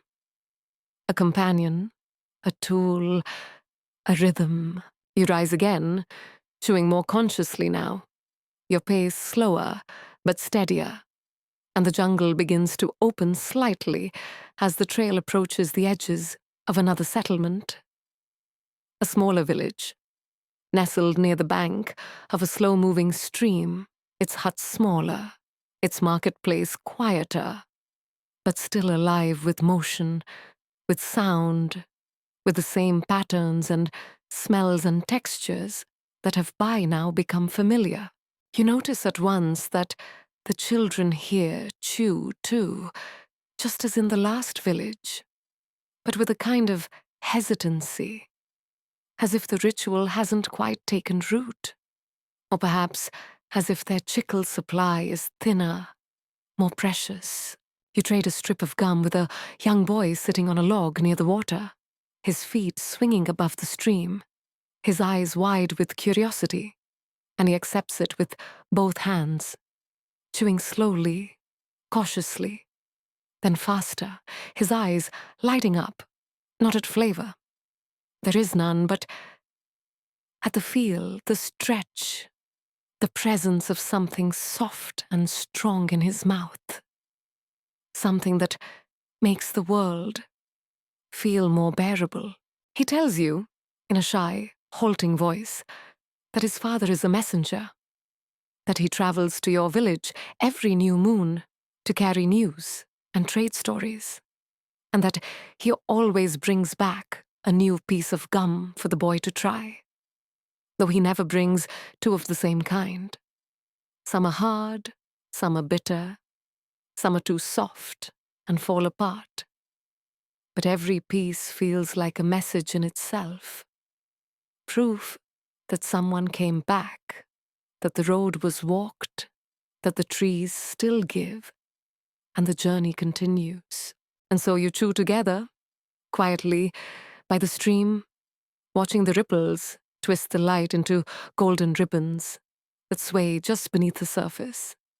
And you realize, in this moment, how deeply the act of chewing has been sewn into the very idea of movement, not just of bodies, but of thoughts, of stories, of connections between places and people.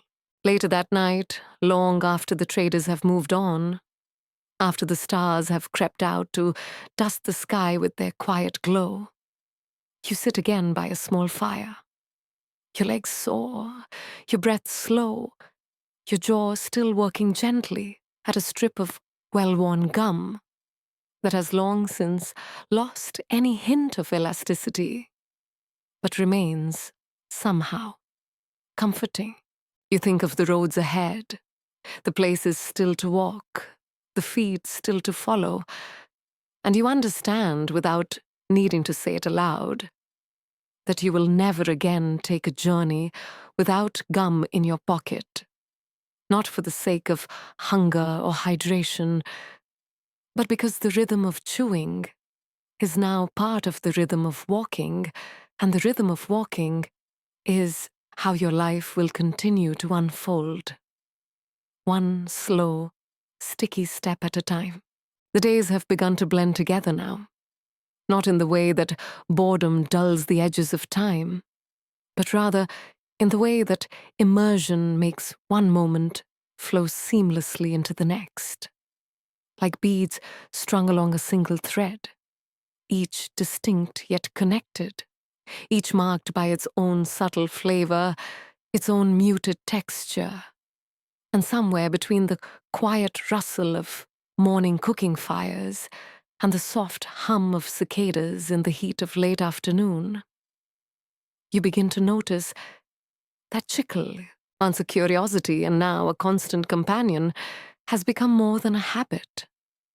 It has become a kind of rhythmic anchor, a gentle tether between your breath and your thoughts, your movement and your stillness, your place in this world that hums softly and slowly with a patience you hadn't known your body was capable of matching until now. You are seated today beneath a slanted canopy of dried palm fronds near the outer edge of the village, your back resting against the cool curve of a smoothed stone, your hands absent-mindedly weaving thin strips of fiber into a lopsided bracelet that will likely fall apart before nightfall. And your jaw, as always now, is moving. Slowly, almost imperceptibly, working through a fresh piece of chicle that had been offered to you earlier by a smiling young man with dusty feet and an accent just unfamiliar enough to mark him as foreign, or at least not entirely local. He had arrived just after sunrise, following one of the ancient footpaths that connect village to village like veins, his shoulder draped with a faded woven bag that gave off the faint scent of salt, fish, and distant places. And though he did not speak much, the gum he handed you said everything necessary. You soon learned that he was not here to trade goods, or seek healing, or perform rituals. He was a messenger, one of many who move quietly through these green corridors, carrying news, requests, memories, and sometimes warnings between communities, acting as living threads in a vast and intricate web that stretches far beyond what any one person can see. His visit today was brief, an update on someone's grandmother recovering from illness, a question about a promised shipment of dried maize, a gentle reminder that a young couple was planning a union and would be arriving to ask for ceremonial guidance in 3 days' time. But his presence lingered in a way that was deeper than the words he carried, and long after, he had disappeared again down the path, his footprints barely visible in the dust. The chicle he left behind remained in your mouth, warm and pliant, infused with the essence of elsewhere. You chew now, not just for yourself, but for connection, for memory, for the long trail of messages carried in silence, in motion. And you think about the foreigners, not just travelers from other villages, but the ones from across the great waters, the ones who came centuries later, with armor that shimmered like water, and languages that snapped like branches, their mouths unfamiliar with the slow patience of gum chewing, their teeth white and straight, and always moving quickly. Too quickly, as though trying to bite the world faster than it was ready to be eaten. You think about the early accounts written by these newcomers, those Spanish chroniclers whose scrolls and books now rest in the libraries of faraway cities, each page filled with meticulous observations about crops and temples and rituals they didn't always understand. And you remember that many of them noticed the chewing. They wrote, with a mixture of curiosity and mild distaste, about how the natives, especially women, were often seen chewing some rubber-like substance, which they assumed to be sap, or perhaps something medicinal. Some found it unseemly. Others believed it marked the people as idle. A few, the more observant ones, understood that this chewing was purposeful, that it had to do with breath, with rhythm, with composure. But even they, caught in their own systems of value, missed the quiet depth of the habit. Historians still argue about what exactly those conquistadors saw, and whether their observations were colored more by cultural bias than fact. Some insist that chicle chewing was primarily a female behavior in public, a marker of cleanliness or social status. Others argue that men chewed in private, on the road or in ritual, but rarely in marketplaces or ceremonies. And then there are the fringe theories, the ones that suggest chewing gum was a form of spiritual protection, a way to keep the mouth occupied so spirits couldn't enter, or that it was a signal between initiates, a sort of silent code. But as you sit here today, your gaze drifting lazily between the sunlit patches on the ground and the slow movement of villagers going about their daily tasks, it becomes clear that such theories, whether accurate or speculative, miss the feeling of it, that essential, slow-motion quality of chewing, the way it makes time bend ever so slightly, the way it keeps a person present, but gently so, not with urgency or sharpness, but with softness, with surrender. A child sits beside you now, no older than 7, her knees pulled to her chest and her chin resting on them, watching you chew with wide eyes and silent curiosity. You smile and offer her a folded leaf containing a small piece of gum from your pouch, and she takes it with both hands as though accepting a story rather than a sweet. She puts it in her mouth and begins to chew tentatively, her first few motions exaggerated, unsure, and then slowly her movements settle, her eyes half close, her shoulders soften, and the two of you sit in tandem, 2 jaws working quietly, 2 bodies swaying ever so slightly with the rhythm of shared silence. Nearby, a man is carving a flute from bone, the scraping of his stone tool sending gentle, rasping notes into the air. And beside him, a woman is kneading a ball of masa, her hands rhythmic and firm, the motion of her palms matching the motion of her jaw. A group of young men is preparing fishing nets for the next day's journey, their teeth pressing against twine as they loop and knot, each one chewing as they work, not frantically but methodically, like a clock ticking softly in the back of the room. And everywhere you look, subtly, naturally, inevitably, someone is chewing. You stand, finally, brushing the dust from your legs, and begin to wander towards the far end of the village, where the jungle rises thicker and the paths grow thinner. And as you walk, still chewing, you begin to sense again the way the act shapes perception, the way it slows thought without stopping it, quiets the mind without dulling it, grounds the body without freezing it.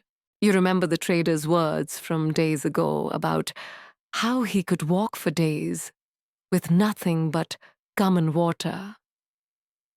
And now, having walked your own share of miles, having sat through your own ceremonies and drifted through your own stretches of silence, you believe him. At the very edge of the path, where the sapodilla trees grow taller and their bark shines with recent cuts, you stop to press your palm against the warm, dimpled trunk of one, and you whisper, for no reason you can quite name, a quiet thank you. Not as a prayer, not as superstition, but as a kind of acknowledgement, a nod to the quiet generosity of trees that bleed slowly and give patiently, that allow themselves to be tapped and boiled and chewed and remembered. You draw a small knife from your pouch and score the bark gently, diagonally, just as you were taught, and within moments, the sap begins to gather, pearled and thick, glistening in the sun like a secret about to be told. You collect a bit with a curved leaf, fold it once, and tuck it carefully away. Not for chewing now, but for later, for the next walk, for the next journey, for the next long moment when silence needs a companion and time needs to be tasted one soft bite at a time. And as you turn back toward the village, the weight of the leaf in your pocket and the rhythm of your jaw matching your stride, you feel it again. That slow, invisible thread that connects you not only to the people around you, but to generations behind and journeys ahead, to stories told in whispers and in laughter, in footsteps and in firelight, all carried quietly, gently, faithfully, on the stretch of a single piece of gum. It is late afternoon now, and the light has turned the color of steeped herbs, that soft, warm hue somewhere between gold and smoke, and the air, never truly dry in this part of the world, presses gently against your skin, like a damp cloth warmed by the sun.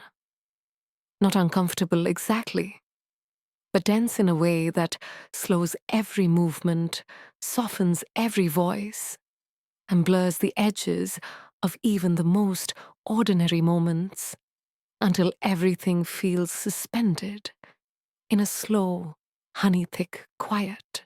You're sitting once again near the grinding stones, not to work this time, but simply to listen. And before you, stretched out like a tapestry come to life, are the women of the village. Some old, some young, some swaying with infants strapped to their backs, others leaning into the stone with strong forearms and sure hands, each of them engaged in that same timeless ritual of transforming maize into nourishment, motion into rhythm, rhythm into calm. And through it all, they chew, not with distraction, not with boredom, but with purpose and presence. The gum tucked between cheek and tongue, softened by heat, shaped by teeth, not something to be finished, not something to be discarded, but something to be held, folded, pressed, and returned to again and again, like a thought that refuses to be let go. You watch them carefully now, more carefully than before, and begin to see what you hadn't quite noticed in your earlier observations. The chewing, in this particular circle, is more than a habit, more even than tradition.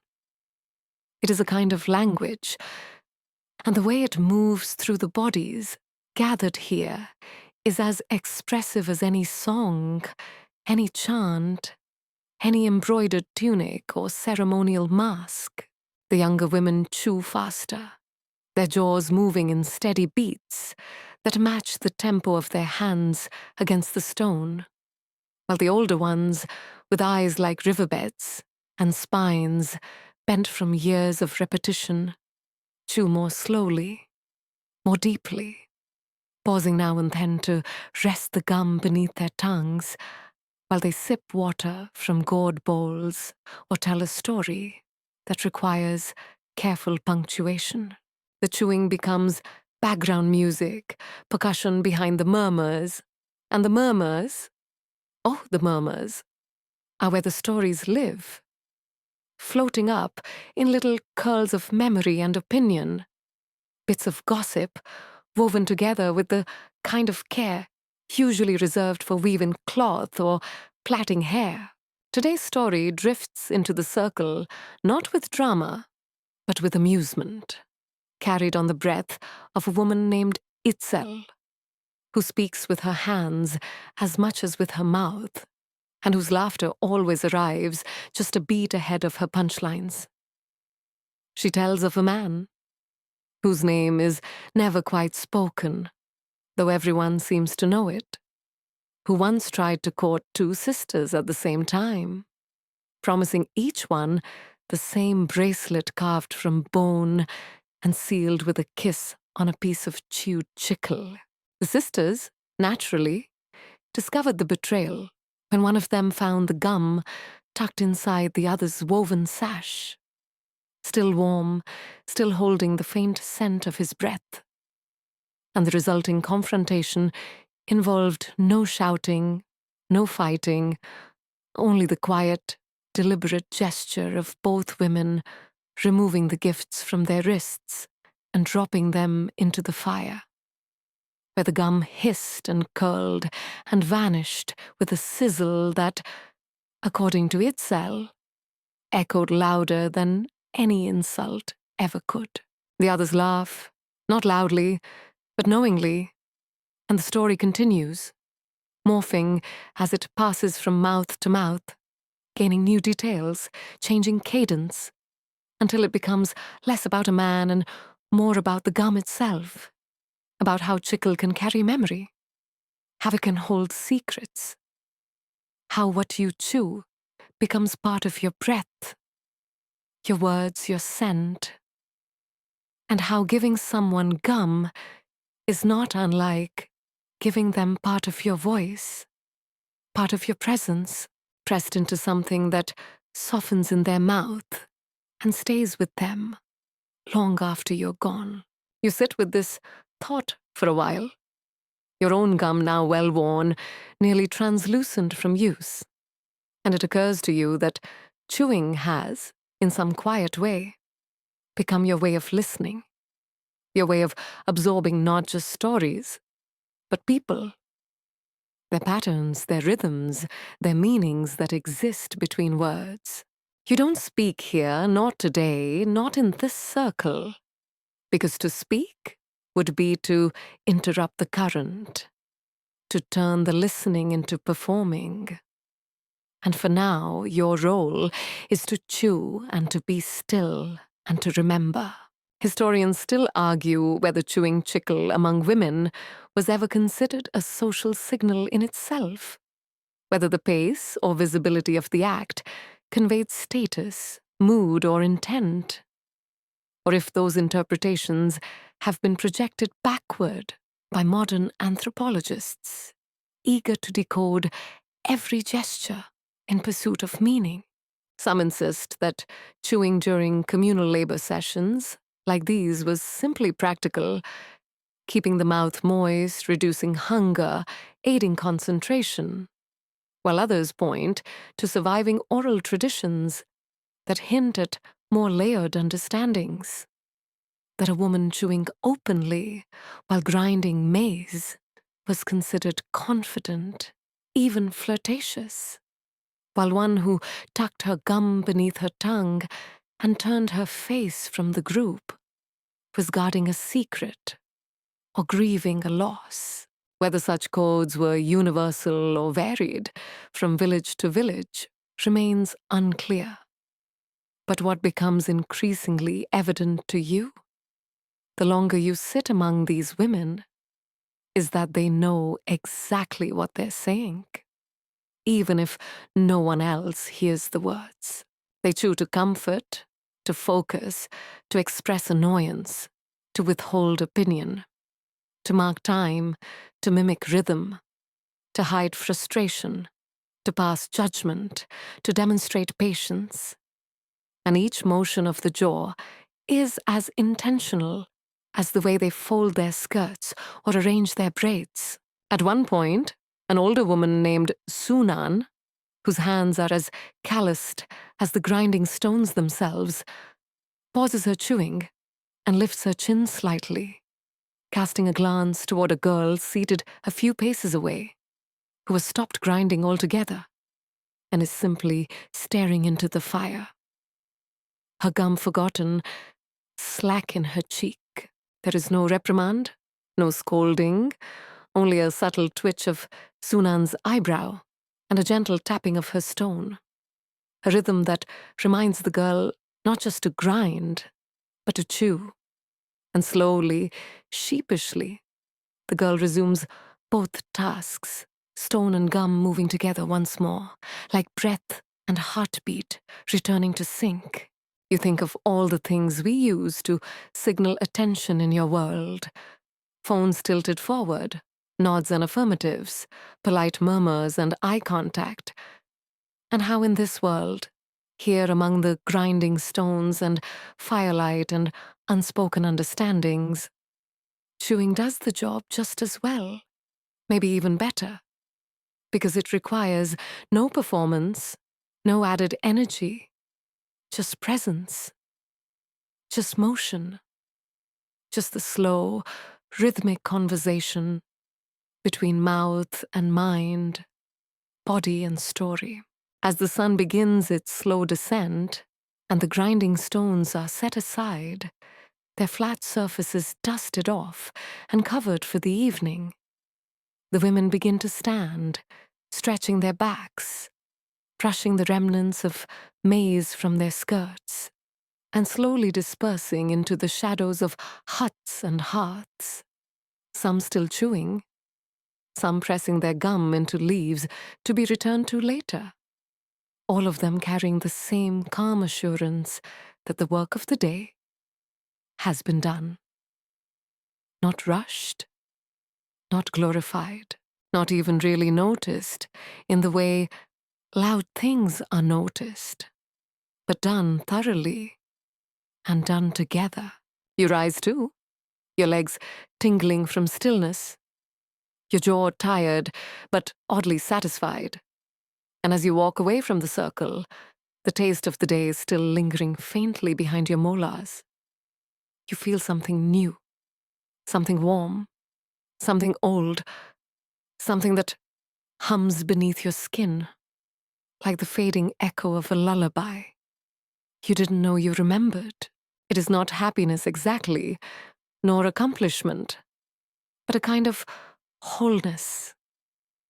The sense that you have been part of a ritual so ordinary it doesn't need a name, and that in chewing alongside others, in mirroring their movements and syncing with their silences, you have spoken more than you ever could with words. And you keep chewing, slowly, steadily, all the way back to the quiet dark of your mat, where the stars have begun their nightly performance, and the wind is whispering through the trees in a voice that sounds suspiciously like the one Zunan used when she told the story about the twin-hearted bone bracelet and the hiss of gum and fire.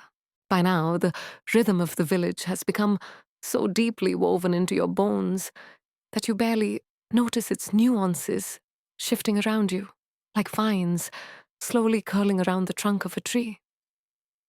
And yet, this morning, even before you step fully into the light, even before the scent of roasted squash and damp wood smoke curls its way through the slits of your thatched roof, something feels different. Something less like disruption and more like anticipation, attention humming just beneath the surface of everyday motion, like a thread pulled slightly tighter than usual in an otherwise placid loom. When you rise and step out into the already warming air, your feet brushing against the edges of swept earth and scattered petals left from last night's offering, you notice at once that the voices, though still gentle, are tinged with that unmistakable edge of watchfulness. And that eyes, usually relaxed in their gaze, are today more alert, glancing not just at their tasks, but sideways, toward the narrow path leading in from the east, toward the trees, toward something that hasn't yet happened, but is certainly on its way. You chew automatically, instinctively, the piece of chicle you saved from last night, folded patiently in its leaf, and now warming again in your mouth, and the act of chewing, slow, quiet, familiar, helps you settle into the rhythm of this peculiar morning, even as that low current of tension crackles softly beneath your skin. You follow the gaze of the others, notice the subtle adjustments in posture, the way the women continue grinding and the men continue shaping tools and weaving baskets, but with movements just slightly more clipped more deliberate, as though each gesture today must be made with clarity, must be watched, must be accounted for. When the first drum beat sounds, not loud, not hurried, just a single low thud, you already know what's coming. You've heard whispers of it in the evenings, when the firelight flickered longer than usual, and the stories around the embers veered into old memories, into shadows. You've seen it hinted at in the glances passed between elders, in the way one of them, yesterday, took a longer route around the temple platform, rather than walking past it directly. And now, as the second drumbeat follows the first, slower, echoing across the trees like a heartbeat slowed by caution, you feel it in your chest. The arrival of something that wears the mask of celebration, but carries with it the weight of warning. Today is the Day of Masks, a seasonal event, both feared and revered, when the villagers don elaborate, hand-carved visages, some grotesque, others comical, and walk the central square, not in their own names, but in the names of others, of roles, of forces, spirits, gods, ancestors, rebels. What began, generations ago, as a fertility rite wrapped in pageantry, has over time become something far more complicated, far more charged, especially in times of unrest. When crops have failed, or rulers have pressed too hard, or promises made by priests or councils have gone unanswered. On those years, the masks don't just dance. They speak, they mock, they protest. And chewing, you discover, has a role to play in this ritual too. You move toward the square, slowly, taking your place near the edge of the gathering crowd. And already the masked figures are beginning to emerge.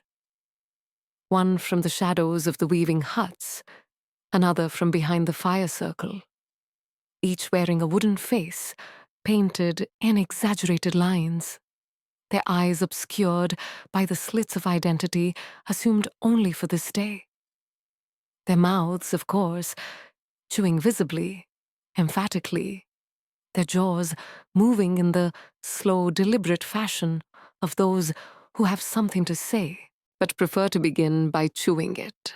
The masks speak through movement at first, weaving between the onlookers, pointing, miming, lifting their hands in mock supplication or theatrical indignation. One stumbles dramatically, pretending to be drunk on maize beer, staggering toward the temple steps before being pulled back by another with a cane and a painted frown. The crowd chuckles, but cautiously. This is not mere entertainment. This is commentary.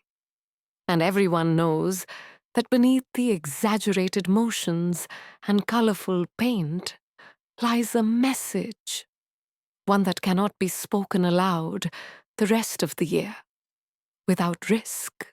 And then one mask turns toward the platform where the elders sit, silent and observing, and pulls from their sash a wad of gum, chewed to near disintegration, and holds it aloft, waving it like a flag, then slaps it theatrically onto the palm of their own hand as if to say, "Here is the truth you keep hiding." The crowd murmurs, low and long, and the mask turns again, chewing now more aggressively, more pointedly, and walks the square with their jaw exaggerated in motion, their gestures becoming broader, wilder, mimicking the motions of greed, of hoarding, of grabbing at maize and beans and string necklaces while others go hungry. You realize, in that moment, that the chewing itself has become a weapon, a statement, a mockery of empty promises, of mouths that chew but do not feed, of leaders who consume but do not nourish. And the beauty, No, the danger of the tradition is this. No one knows who is behind the mask. This anonymity is what gives the ritual its power and its edge. Because for one day, each villager may speak freely, not with words, but with masks and gum and gesture. And no elder or priest can demand punishment, because no law is broken, no name is spoken, and the chewing, ever-present and untraceable, becomes a shield. You watch as another masked figure approaches a young man near the grinding circle and mimics his posture exactly. Every movement matched, his jaw working an invisible wad of gum with such precision and exaggeration that even the subject of the mimicry cannot help but laugh, red-faced and ducking his head. And then the mask nods solemnly, offers him a fresh piece of gum from a pouch, and walks away, disappearing once more into the blur of painted faces and moving limbs. Historians still argue whether these kinds of masked rituals were purely theatrical, or if they served as proto-political acts. If mass chewing during festivals was a form of mass dissent, a cultural strategy to challenge authority without naming it directly, and whether those who chewed most boldly during such performances were remembered, after the paint was washed off, as dangerous or courageous or foolish. Some accounts from colonial records refer to festivals of inversion, where social roles were flipped for a day, and masked figures mocked their rulers in full view, only to return to subservience the next. What is less recorded, but so deeply felt today, here in this square, is how chicle itself became part of the message. How the act of chewing during such performances marked one's role not just as participant, but as commentator, as questioner. You chew now, silently, slowly, with more attention than usual, wondering whether your motion, too, is being watched, whether your expression, even unmasked, contributes to the collective language of dissent. A woman beside you, her own mouth busy with gum, catches your eye and nods slightly, not in greeting, but in acknowledgement of your chewing. You are part of this now, her eyes seem to say. Your silence, your breath, your jaw. They speak, too, as the festival winds down and the masks begin to retreat. Some laughing, some dancing, some slipping quietly into the woods to remove their disguises and return to anonymity. You remain seated in the square, chewing thoughtfully, the taste long gone, the texture familiar and grounding, your thoughts still thick with the imagery of what you've seen. The masked figure with the slapped gum, the silent accusation, the laughter, the tension, the moment when protest and art and tradition folded into one gesture of the jaw. And you wonder how many pieces of chicle are now tucked away in leaves, behind masks, in the corners of lips, still murmuring about what happened and who was brave enough to do it.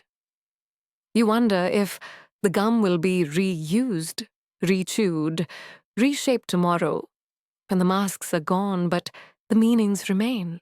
And you understand more clearly than before that in this village, in this world, chewing is not just an act of habit or hunger, but a slow, stubborn, and deeply cultural form of remembering, of mocking, of resisting, wordlessly, rhythmically, relentlessly. The air the following morning carries with it a strange stillness, not the hushed anticipation of a storm or the eerie calm after something breaks, but the kind of silence that feels as though the world itself has momentarily pressed pause. as though the breath of the jungle has been drawn in and held, waiting, listening, measuring the lingering echoes of what passed the day before, and weighing them gently before deciding how to exhale again. You step outside, into that silence, the ground damp from dew, your muscles sore from too much sitting, too much watching, too much thinking, and as your fingers reach for the soft, folded leaf tucked beneath your sleeping mat, the one still cradling the remnants of yesterday's chicle, now slightly dried at the edges, but still warmable with effort. You feel the shape of the festival still curled inside your chest. The masked laughter, the bold chewing, the silent truths laid bare in motion and rhythm and resin. Today, there is no festival. Today, there is only aftermath, though no one says so directly. And life continues, or at least resumes its outer form. The grinding resumes, the sweeping, the carrying, the whispering over clay pots, and the boiling of herbs. But beneath the surface, beneath the easy banter and the small jokes exchanged between neighbors, you sense a new awareness, as if something that was usually kept under layers has been pulled forward and now walks openly beside its owner, unhidden but not yet named. You chew more quietly today, not out of shame or guilt or even reverence, but because the gum in your mouth feels heavier somehow, tenser, as though it has absorbed not only saliva and heat, but memory. And as it softens between your teeth, you find yourself thinking less about taste and more about meaning.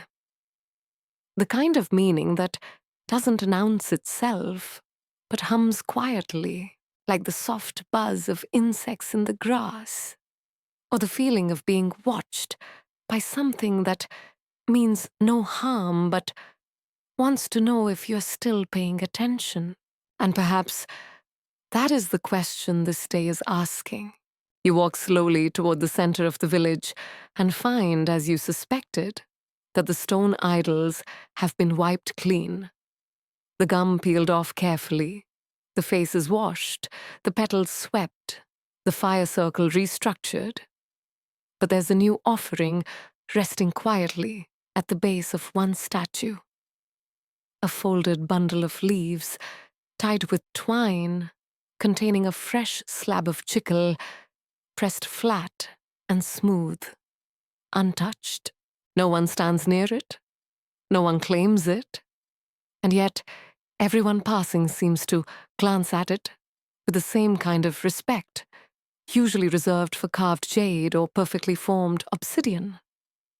A child asks her mother what it means, and the mother just says, "It means someone was brave enough to keep chewing."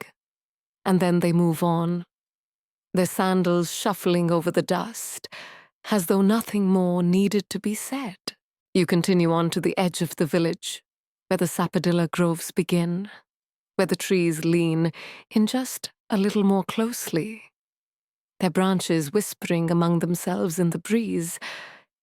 And it's there that you find the chicleros, those who tend the trees, who know them better than most, who speak to them with hands and blades and the soft patience that comes only with years of repetition.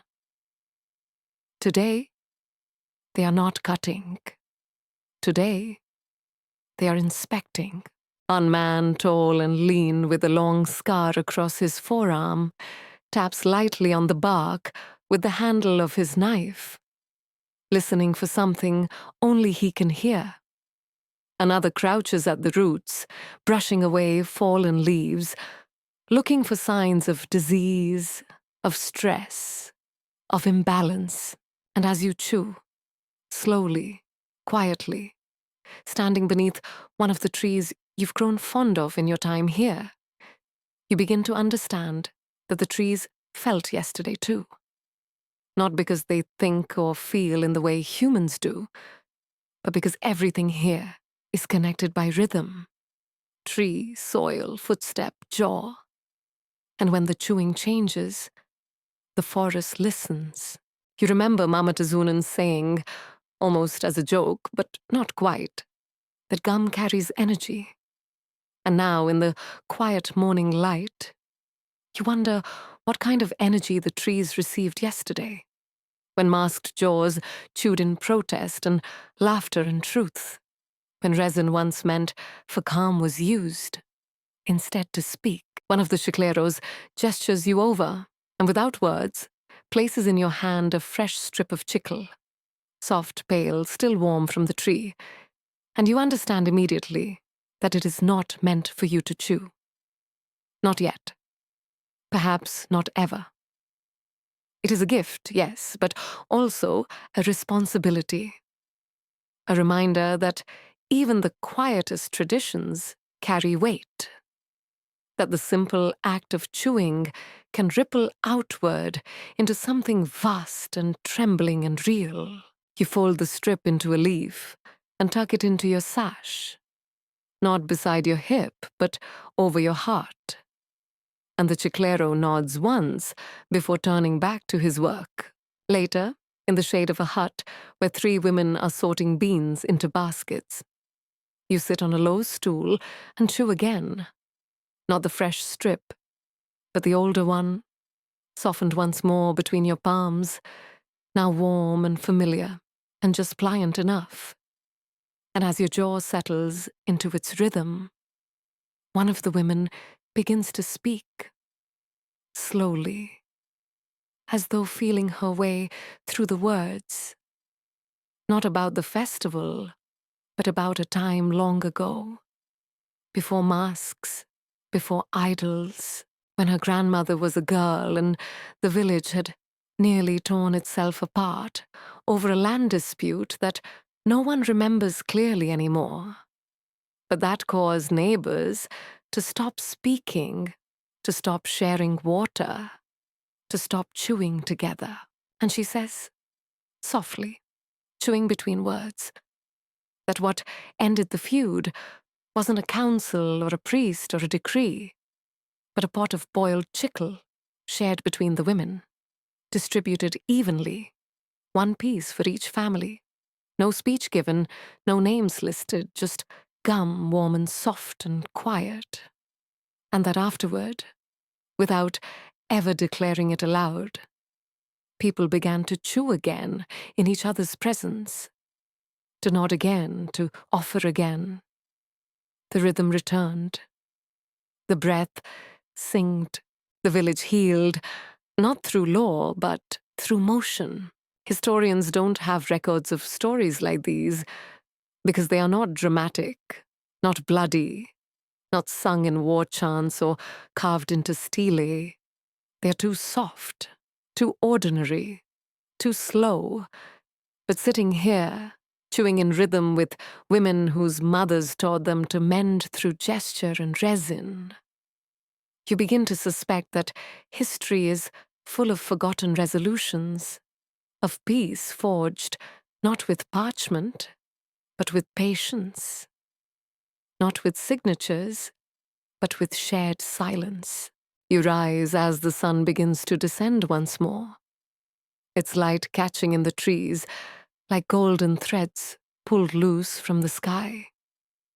And you chew your last few chews of the day with intention, letting the gum slow you down, guide your breath, fold itself around your thoughts until even the worry that hung in the morning air has softened into something rounder, something pliable, something that, like gum itself, cannot be rushed, cannot be broken, only held and worked and carried until it teaches you what it came to teach.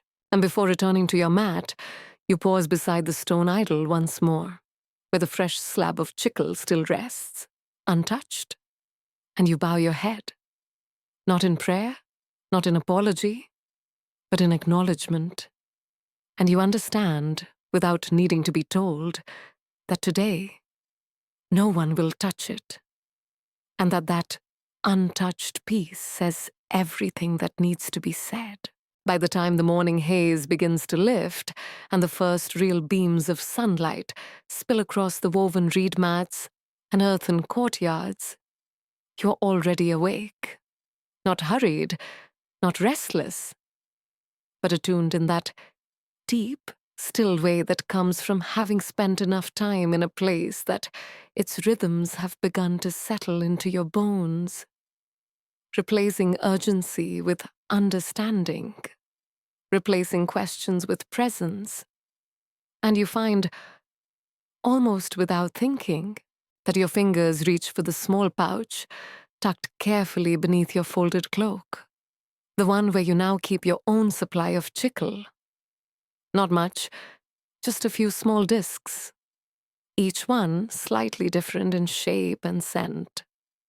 Some flecked with herbs, others plain, all of them softened and re-softened across days. Each piece a quiet companion to your thoughts, each one holding, in its own way, a memory, a moment, a fragment of some conversation overheard or ritual observed or silence shared beside the fire. Today the wind carries a different sort of smell. Still earthy, still warm, but tinged now with something sharper, more acrid. The scent of burnt bark and heated stone. The telltale signs that somewhere, someone is preparing to seal something in clay. Perhaps incense, perhaps oil, or perhaps, as you soon discover, something altogether more curious. A batch of chewing gum made not for mouths but for trade.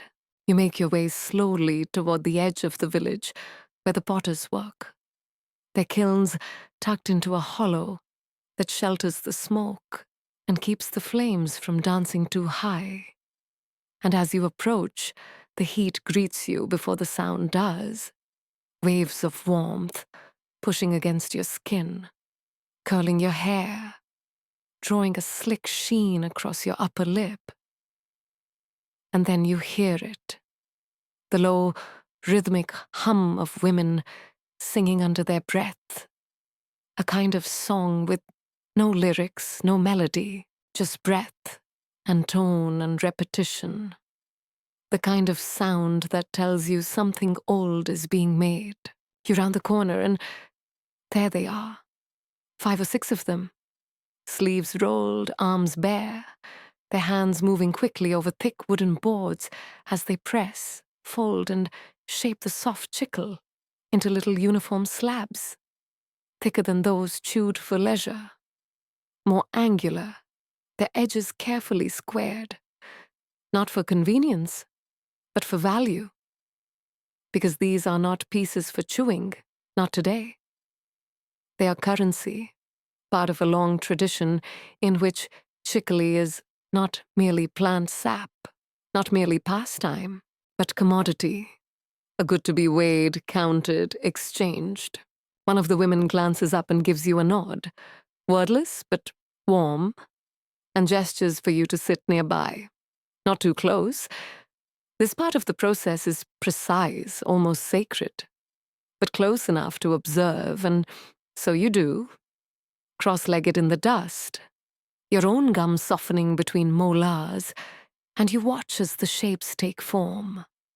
Rectangles, triangles, discs, all of them measured by eye, not by tool, yet somehow nearly identical, each one carefully placed on a wide ceramic tray already blackened from past firings.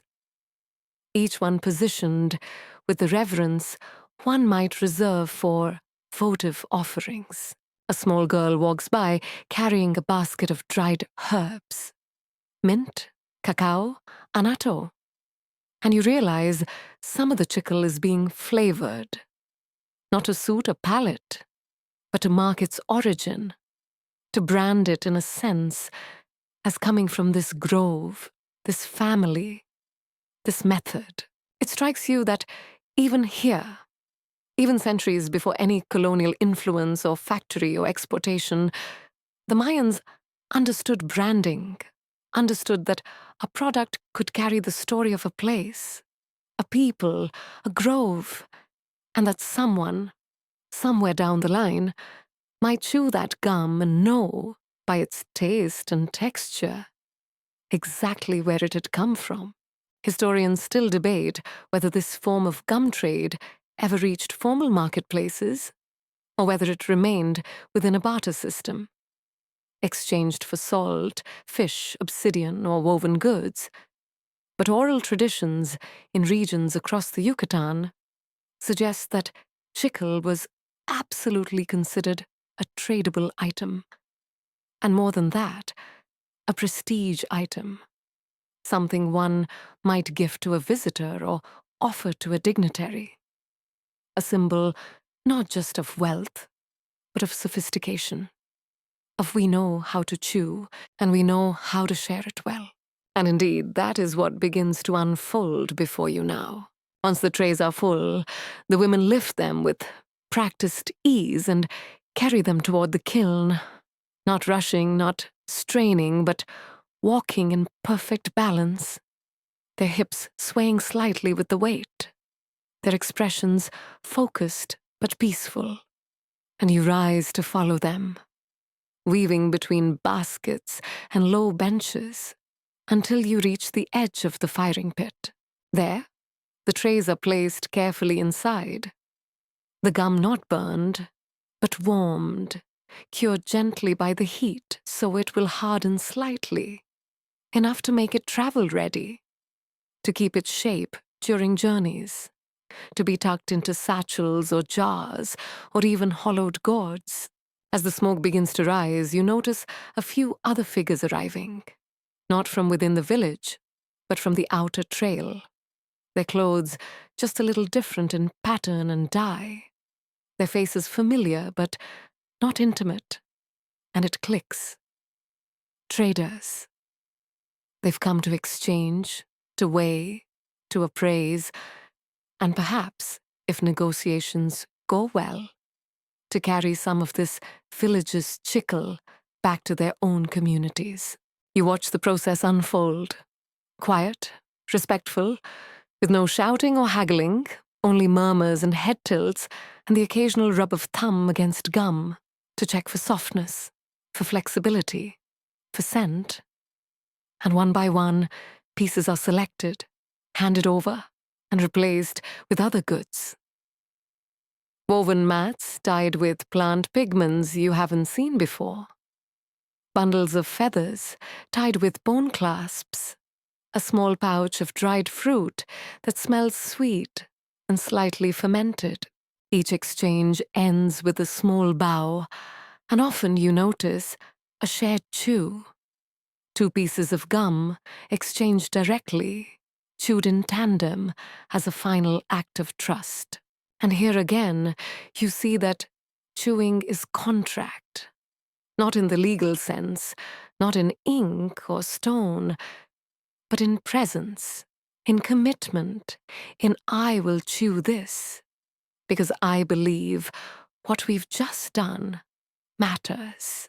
The sun is high now, the kiln giving off waves of dry heat that shimmer in the air like spirit swirls, and you sit beneath a woven canopy, chewing steadily, reflecting on what you've just witnessed. Not just the making and curing and trading, but the quiet assurance with which these women moved, the confidence of those who know their product, who know its worth, and who know that behind every slab of cured gum lies not just sap from a tree, but labor, skill, history, and ritual. One of the traders, a wiry man with a sun-faded shawl, sits near you now, chewing thoughtfully, and though you exchange no words, you both nod at the same time, and he offers you a small token, a piece of chicle wrapped in cloth, marked with blue pigment, different from the local red hues. And you take it, unwrapping it carefully, placing it in your mouth, letting its slightly bitter, woody flavor unfold across your tongue, and for a moment, you are elsewhere, in his grove, beneath his trees, hearing the different rhythm of a different village. And then you're back, jaw moving steadily, eyes soft, hands resting in your lap, and you realize once again that chewing, this simple, repetitive motion, has carried you across space, across culture, across experience, and it continues to carry you even now, anchoring you in the present while connecting you to something far wider, far older, and far more interconnected than you had previously imagined. By the time the morning stretches into afternoon and the shadows beneath the sapodilla trees grow longer and denser, you find yourself wandering once again toward the quieter part of the village, where the older structures, less polished than the ceremonial plazas and more weathered than the newer family dwellings, stand like guardians of memory, their walls crumbling slightly at the corners, their roofs patched with layers of palm thatch so old they seem to blend into the jungle canopy above. And where, nestled between these half-forgotten huts and stone benches, sits the herbalist's shelter, a low, dim space where the air is thick with the scent of dried leaves, smoked roots, and resin that has been boiled, infused, and transformed into pastes, salves, and tiny tinctures whose recipes are guarded not by books or tablets, but by tongue, passed down like lullabies from one generation to the next, whispered over mortars and pestles in the still hours just before dawn. You step inside quietly, the way you've learned to, not because you're unwelcome, but because here, everything moves more slowly, more intentionally, as though time itself slows its pace to accommodate the labor of remembering. And the woman within, short, weathered, her long gray braid draped like a vine over her shoulder, glances up from her bowl of gently steaming gum and nods once, motioning for you to sit. You do, folding your legs beneath you on the woven mat, and the smell hits you fully. Sap, yes, but also cacao and charred cinnamon bark, the sharpness of lime leaf, the bitter perfume of ground ash, and underneath it all, the unmistakable, earthy depth of chicle, melted not for chewing, but for healing, because today, what you're about to witness is something few outsiders ever do. Not just the making of chewing gum, but the crafting of medicinal chicle, a practice whispered about by villagers with a kind of reverent hush, as though speaking too loudly might break the spell or call unwanted attention from spirits who prefer their secrets, kept safe within shadowed walls and silent mouths.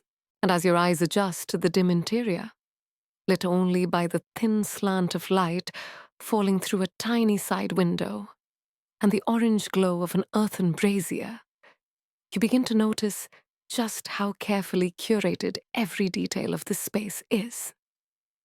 Jars sealed with wax, bundles of dried herbs hanging from ceiling beams, obsidian blades laid on cloth beside tiny bowls of powdered resin, and in the center, a large clay vessel filled with what appears to be boiling chicle, its surface shimmering with oil, steam rising in lazy curls that catch the light like breath. The woman, everyone calls her Ixcan, though whether that's her name or her title you're never quite sure, reaches for a small gourd and ladles out a bit of the hot liquid into a flat stone dish, where it begins to cool almost instantly into a thick, glossy sheet. She sprinkles crushed bark across its surface, and murmurs something under her breath. Not a chant exactly, more like a reminder, as though telling the chickle what it's for. This piece is for the fevered boy. This piece is for the swelling in old bones. This one for the bitter dreams of the woman with the closed throat. And though you don't understand the words fully, their cadence wraps around you like warm cloth, soothing, lulling, steady. You chew your own gum silently, watching as she picks up a small strip of the now cooling resin and presses it between two leaves, sealing it with a thumbprint before placing it into a basket beside her. And as she works, she begins to explain, not with textbook precision, but with the natural flow of someone who knows the forest like a relative. The chickle, when harvested young and softened with certain oils, becomes a carrier, capable of delivering herbs and medicines more gently than teas or tonics. For children, especially, it's ideal. They chew it slowly, unconsciously, and the body absorbs what it needs over hours. Fever bark for the heat, peppermint leaf for the stomach, ground obsidian dust, just a trace, for drawing out infection, and even, in rare cases, fermented mushroom extracts to calm a restless mind. Historians still argue whether this use of gum was widespread or merely localized, whether medicinal chicle was known across city-states or simply developed in these quieter villages where time allowed for experimentation and memory. But there are records, albeit faint ones, of bundles of bitter gum being buried with noble children, of clay figurines holding resin tablets inscribed with glyphs suggesting protection, and even of traders refusing to chew certain types for fear they might be laced with truth-telling herbs. A kind of primitive lie detector that was set to coax confessions not by force but by relaxing the tongue and quieting the mind. And while that might sound far-fetched, sitting here, watching Ixcan work, you begin to feel that the line between medicine and magic, between science and story, is far more porous than you once believed. She gestures for you to try one. A soft, pale piece rolled in crushed mint and wrapped in bark. And as you place it on your tongue, you're hit not with flavor, but with sensation.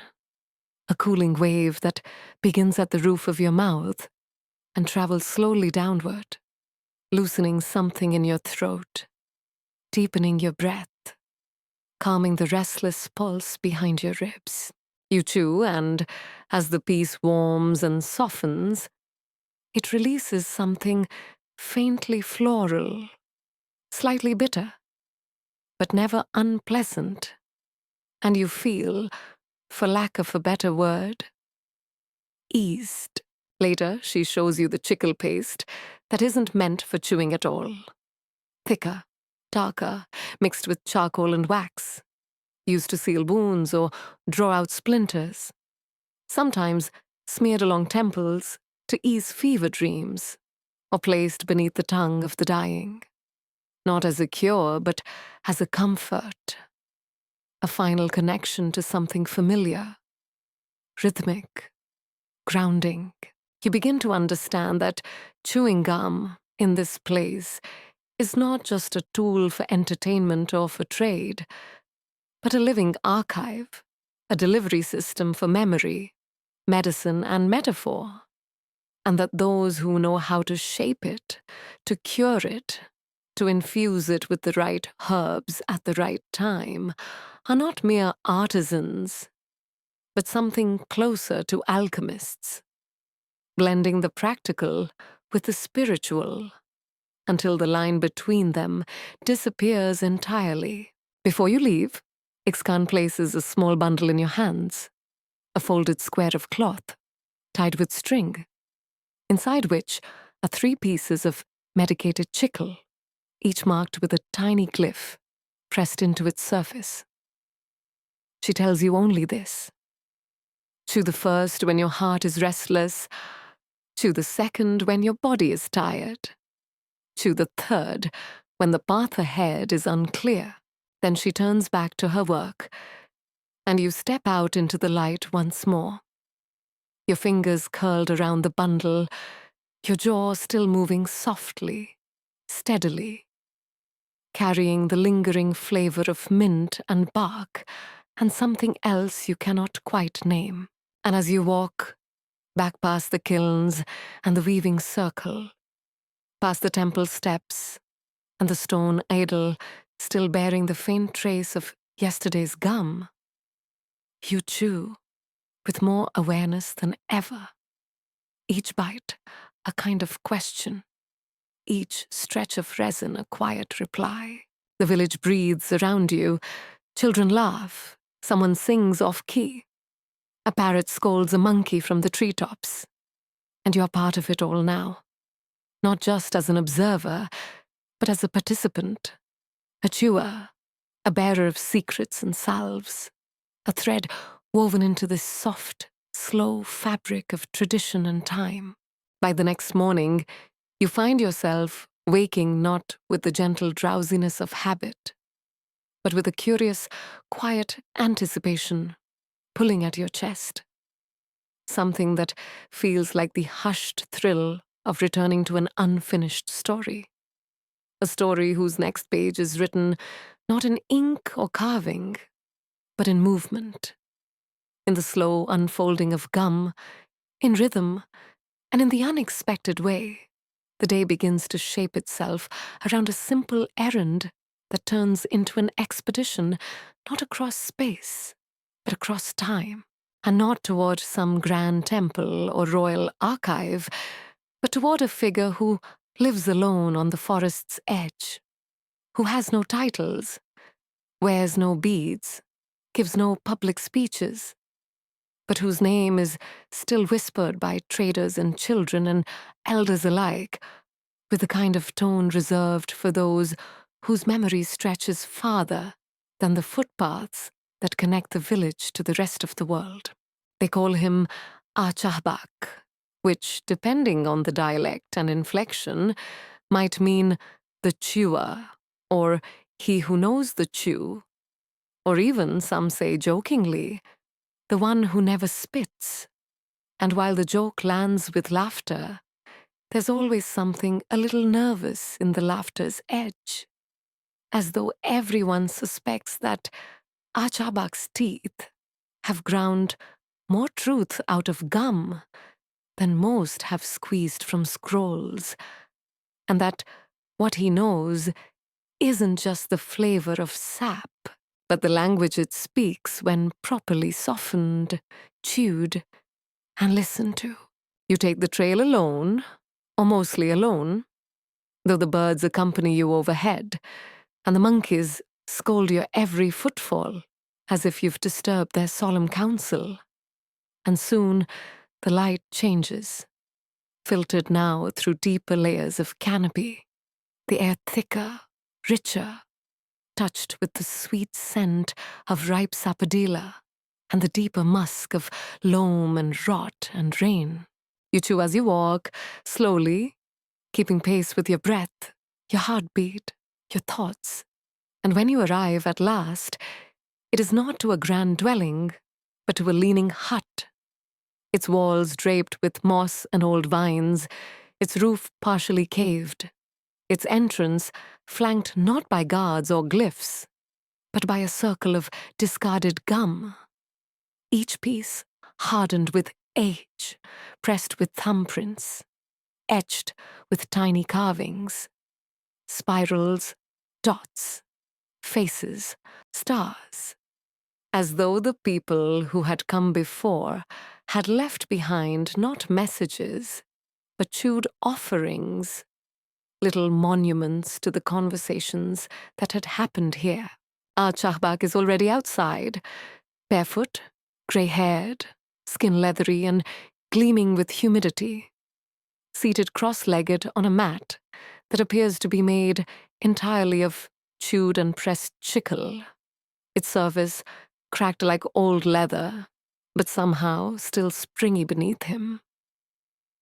He looks at you without surprise, as if he's been expecting you, or perhaps as if he expects everyone eventually. And with a gesture that is more breath than motion, he beckons you forward. You sit.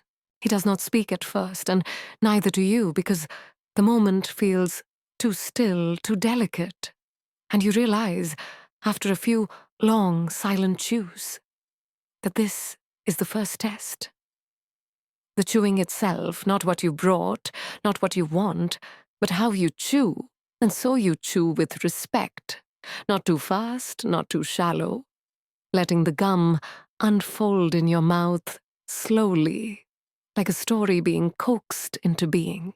After a while, he nods, and then, with the kind of voice that seems to begin somewhere beneath the ribs and rise up like smoke from a slow fire, he begins to speak. Not to greet, not to instruct, but to tell a story, one that winds and bends and doubles back on itself, like a jungle path at dusk. He tells you about the first chewing gum, not the first ever, but the first he chewed as a boy, how it was given to him by his grandmother after a fever that nearly took him, how it was bitter, so bitter, laced with bark and mushroom and something else he never learned, but that he chewed anyway, because she told him it would carry the bad spirits away. And perhaps it did. Or perhaps he simply lived because he was meant to. He tells you how, as a young man, he began to chew not for flavor, but for listening. How he discovered that the jaw's movement, repeated, measured, patient, unlocked a kind of trance, not like the priest's dances or the hallucinogenic rituals of the cenotes, but a quieter trance, a kind of tuning where thought softens and meaning seeps in around the edges. How some pieces of gum seem to speak back, not in words, but in rhythms, like coded drum beats in your skull. Historians still argue whether chewing ever played a formal role in Mayan divination or ritual trance, but Achahbak clearly believes it did, or at least does, and as he speaks, he pulls from a satchel a small, round piece of chicle, not shaped by mold, but pressed by hand, uneven, rough, and offers it to you with both palms open, the way one might offer a bird or a flame. You chew. It is strange, not unpleasant, but dense, like something folded too many times, like sap that has remembered too many mouths. And as it softens, your thoughts begin to scatter. Not in chaos, but like leaves lifting in wind, spinning, circling, reordering, and you begin to see things. A mask with wet eyes. A stone idol with a half-chewed piece resting against its brow. The steam rising from Ixcan's brazier. The laughter of children chewing in rhythm by the temple steps. The quiet tension in a woman's jaw before she whispers a forbidden name into her gum and swallows the secret whole. You blink. Achahbak is watching, smiling faintly, as though satisfied, and he tells you, quietly, that every chewer eventually reaches this point. When gum stops being a substance and becomes a threshold, and that the danger is not in crossing it, but in refusing to. He shows you other gums, one flecked with red powder, made from crushed ants, used by warriors before battle to heighten awareness. one that smells faintly of honey and snakeskin, meant to protect against betrayal, one black as obsidian, and used rarely in funeral rites, pressed into the hands of the deceased as a symbol that their voice would continue somewhere else, wherever chewing is still possible. You ask a question, not with words, but with your eyes, with your breath, with the stillness in your jaw. And he answers, yes, chewing gum is sacred. Yes, it is alive. Yes, it carries memory, intention, spirit. And no, not everyone is ready to chew what must be chewed. The afternoon deepens. Before you leave, he gives you a final gift, a strip of bark, inside which is wrapped a piece of chicle with a spiral carved deep into its center. Not a decorative glyph, but a symbol used, he says, to represent listening that never ends. A reminder that even when the gum is gone, the chew continues, if only in the mind. You carry it with care. You walk slowly. You do not chew again for the rest of the day, because now you understand that gum, when chewed with reverence, becomes not just a companion or a commodity or a cure, but a language. And once you begin to speak it, you must listen for its reply, no matter how long it takes to come. As the days stretch onward, each one blending gently into the next, with the sort of hazy, golden rhythm that only the tropics seem able to summon, you begin to notice something subtle but steady taking hold in your thoughts. Something that started perhaps with that first bite of fresh chicle weeks ago, but now runs much deeper than your jawline or breath. It's a shift in how you perceive time, not as a sequence of tasks or obligations, but as a flowing continuum of chews, of stretches and softenings and inward glances. A rhythm marked not by bells or clocks, but by how long it takes for a piece of gum to warm, to lose its bitterness, to become pliable, familiar, even sacred. And in that slow and deliciously uneventful transformation, you start to grasp why chewing has held the attention of so many across so many centuries.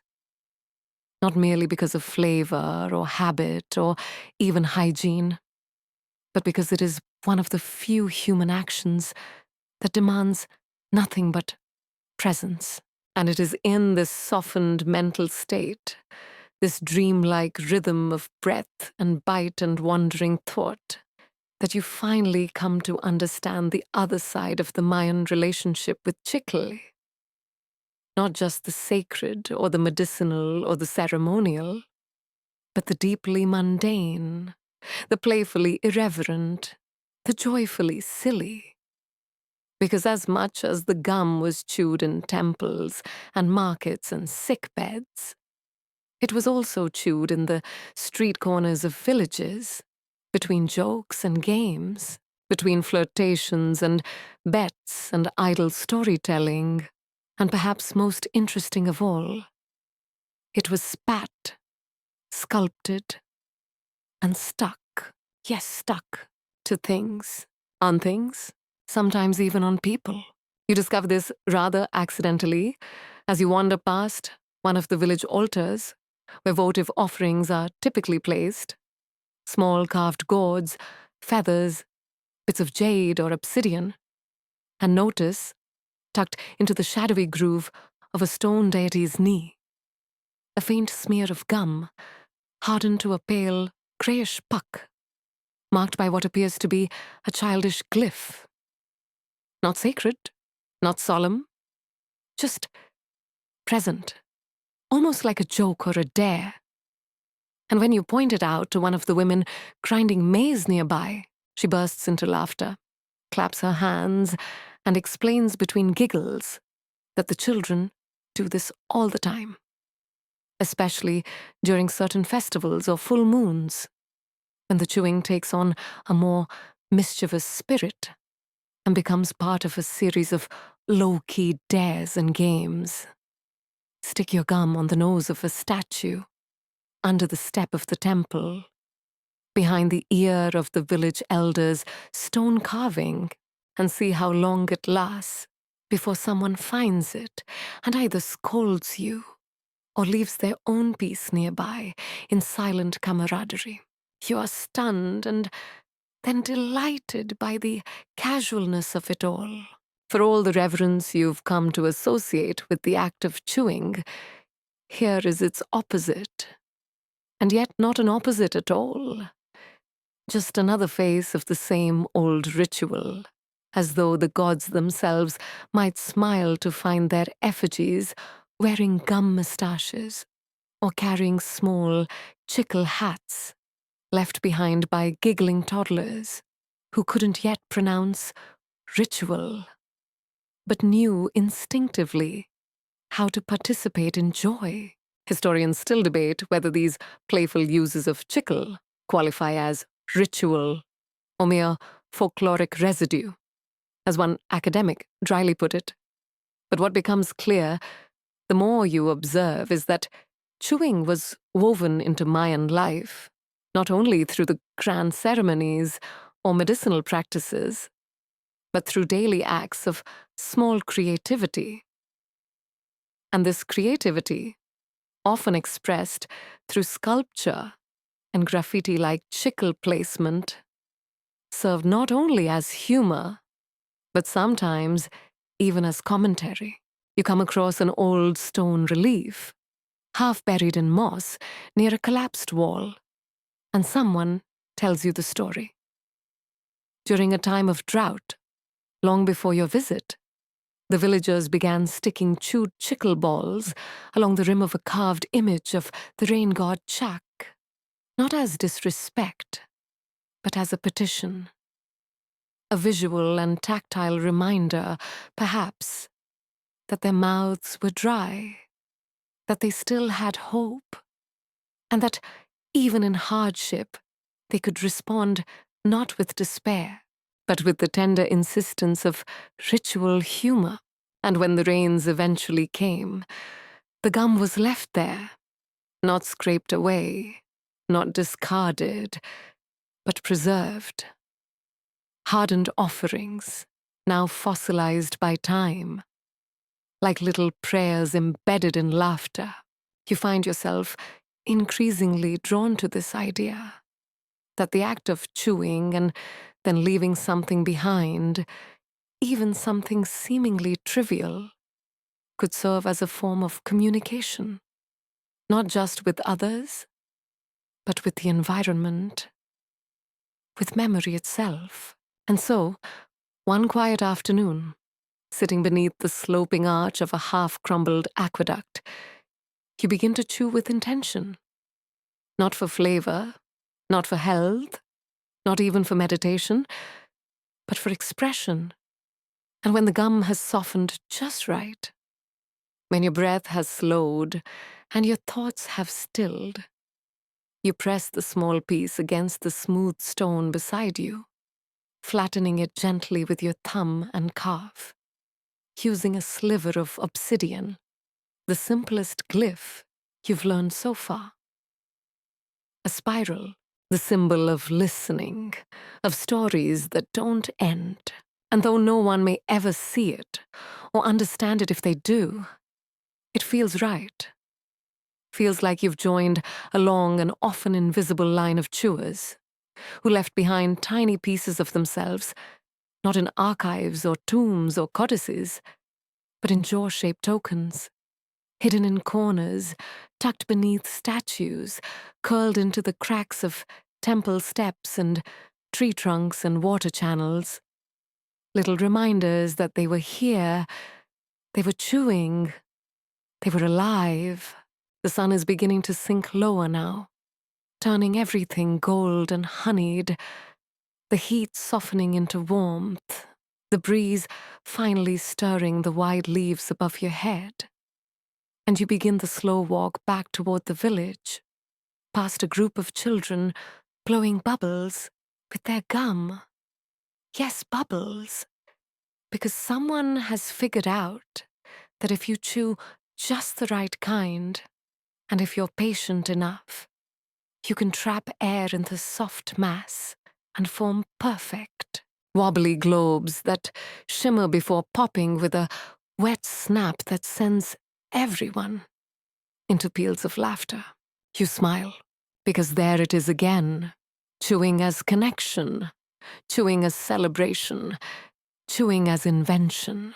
Not content to simply chew and spit, these children have discovered a way to make gum dance, to make it fly, to make it reflect the sky, even if just for a moment. And something about that fleeting beauty, brief, absurd, and utterly delightful, feels more sacred than any carved altar or incense ritual you've seen thus far. When you return to the village, the air is filled with the distant rhythm of drums and the deeper pulse of humming. Another ceremony is forming, perhaps, or maybe just another gathering, because here, the line between sacred and social is never sharply drawn, always blending, always chewing one into the other. You sit once more beneath your favorite palm, unwrap a piece of chicle left for you earlier that morning, marked with a fingerprint and a tiny dot of dried honey, and begin to chew slowly, feeling the day settle around you like a worn blanket, feeling your breath slow and deepen. And as your jaw moves in that familiar, ancient rhythm, you know with the certainty of experience and the softness of the evening air, that you're no longer merely an observer in this story. You're a chewer, a contributor, a soft-jawed, sweet-breathed witness to something older and larger and stickier than any empire. Something that stretches across generations, not in conquests or codices, but in chewed gum, pressed into moments and passed from mouth to memory. And perhaps, if you're lucky, someone centuries from now will find your tiny spiral in the stone and chew their own piece a little slower, a little softer, and smile as the final stretch of your journey gently unfurls before you, marked not by distance but by the deepening of something invisible, something internal. You begin to realize that the path you've walked, chewed really, through the quiet villages, overgrown footpaths, mossy pyramids, and smoky huts of the ancient Mayan world, hasn't led you outward towards some conclusive destination, but rather inward, into a quieter corner of yourself, one that now beats in rhythm with a new and peculiar sense of time, one measured in softened sap, in the click of molars, and in the soft surrender of thought to sensation, memory, and repetition. This is not a dramatic ending. It never was meant to be. There are no climactic revelations or dazzling final truths waiting to explode into your mind, like jungle flowers at dawn. Because, as you've now fully grasped, the story of chewing gum, of chicle, of its origins, uses, secrets, and meanings, is not a narrative arc, but a loop, a spiral, a gently recurring cycle of gathering, softening, chewing, and letting go. And if you find yourself yearning for something grand to hold on to, you will quickly realize that the gum was never about grasping, only mouthing, tasting, releasing. Today, your walk takes you past the edge of the village, down toward a grove you've only skirted before. A place where the sapodilla trees grow especially close together, their trunks thick with age, bark laced with scars from harvests past. And though no one lives here permanently, The grove bears signs of long-standing use.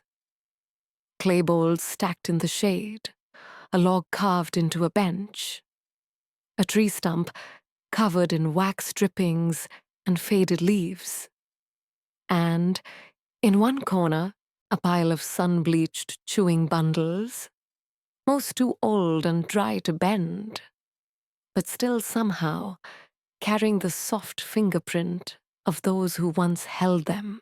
You sit among them, chewing slowly, eyes half-lidded in the golden afternoon heat, and you think not about trade routes or priests, not about modern chewing gum factories or plastic polymers, but about continuity, about how something as unassuming as a lump of tree sap could persist through conquest and collapse, colonization and capitalism, about how it remained stubbornly rooted in the mouths and minds of those who saw in it not just utility or flavor, but companionship.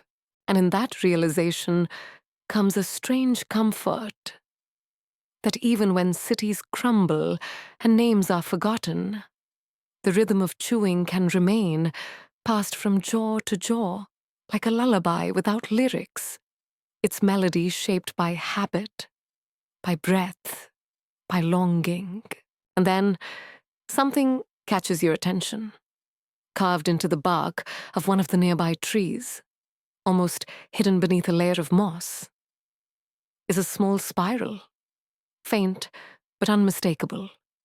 The same spiral you carved days earlier near the aqueduct, and you pause, momentarily unsure if it's a coincidence or a message, or perhaps simply another echo in the long conversation between chewers who will never meet. And without thinking, you press your chewed piece onto the tree, just beneath the carving, pressing it flat, soft, leaving it there like punctuation on a sentence you didn't know you were writing. Later, back in the village, the children are playing their usual evening games, chasing one another with ribbons of gum dangling from their mouths, inventing stories about warriors and wind gods and frogs who chew lightning. And in the middle of it all, an older boy, perhaps 10, maybe 11, sits cross-legged, working patiently at something on the ground. You approach, curious, and see that he's making gum figurines, tiny sculptures pressed from fresh chicle, shaped into birds, monkeys, even tiny jaguars. Their bodies rounded, their legs short and stubby, but unmistakably expressive in their own gooey way. He glances up, sees you watching, and smiles with a kind of pride that says this, too, is part of the tradition. You sit beside him. You ask if he'll teach you, and so he does, softening the chicle with his breath, rolling it between his palms, pinching it gently into shape. And soon your fingers are sticky and fragrant, your palms dusted with bits of leaf and dirt, and your tiny sculpture, crooked as it is, begins to resemble a turtle. Not a ceremonial turtle, not a mythic turtle, just a turtle. Slow, soft, deliberate. Fitting, you chew as you work, and you begin to laugh at how ridiculous and lovely it is to end this long, winding journey, not in solemn reflection, but in a pile of half-finished gum animals. Your knees dirty, your mouth full, your heart lighter than it's been in weeks. Historians, if they ever dig here again, may never find this moment. There will be no inscription, no stele, no record of the crooked gum turtle or the boy who showed you how to roll its shell just right. But somewhere, in the soft pulse of tradition, in the breath that comes with every chew, that moment will echo. You realize then that this is the true legacy of chicle. Not just the trade networks or the ceremonies, or even the modern industry it inspired, but the intimacy of it, the way it invites pause, presence, play. That even in a world racing forward with lights and screens and endless demands, the act of chewing can still anchor you, gently, to the people who came before, who softened the same sap, felt the same textures, blew the same silly bubbles under the same kind of sky. You stay a while longer. You listen to the stories that don't need words. You chew. You breathe. And when at last the stars begin to shimmer above the palm trees and the last streaks of sun melt into shadow, you close your eyes and let the final taste of the day, sweet, woody, bitter at the edges, settle on your tongue like a memory you never want to forget. And now, as you gently close the door on this meandering, sticky, softly chewed journey through the ancient world of Mayan gum, allow your breath to slow, your thoughts to soften, and your jaw to rest after so much mindful motion. The images of moss-covered temples, steaming clay pots of resin, spiral glyphs pressed into stone and bark, and children giggling under the canopy begin to fade, becoming more transparent, like mist at first light, leaving only the sensation, the quiet, repetitive calm of chewing your way through time. You've walked through jungle shadows and sunlit plazas, met herbalists, prankster children, and old men who chew as though the world depends on it. You've learned that not every secret is kept in books, and not every sacred act needs a name. Sometimes presence is enough. The gum is gone now, or maybe it's still with you in some way, echoing gently in your breath, in the pace of your thoughts, in the space where noise has turned to silence.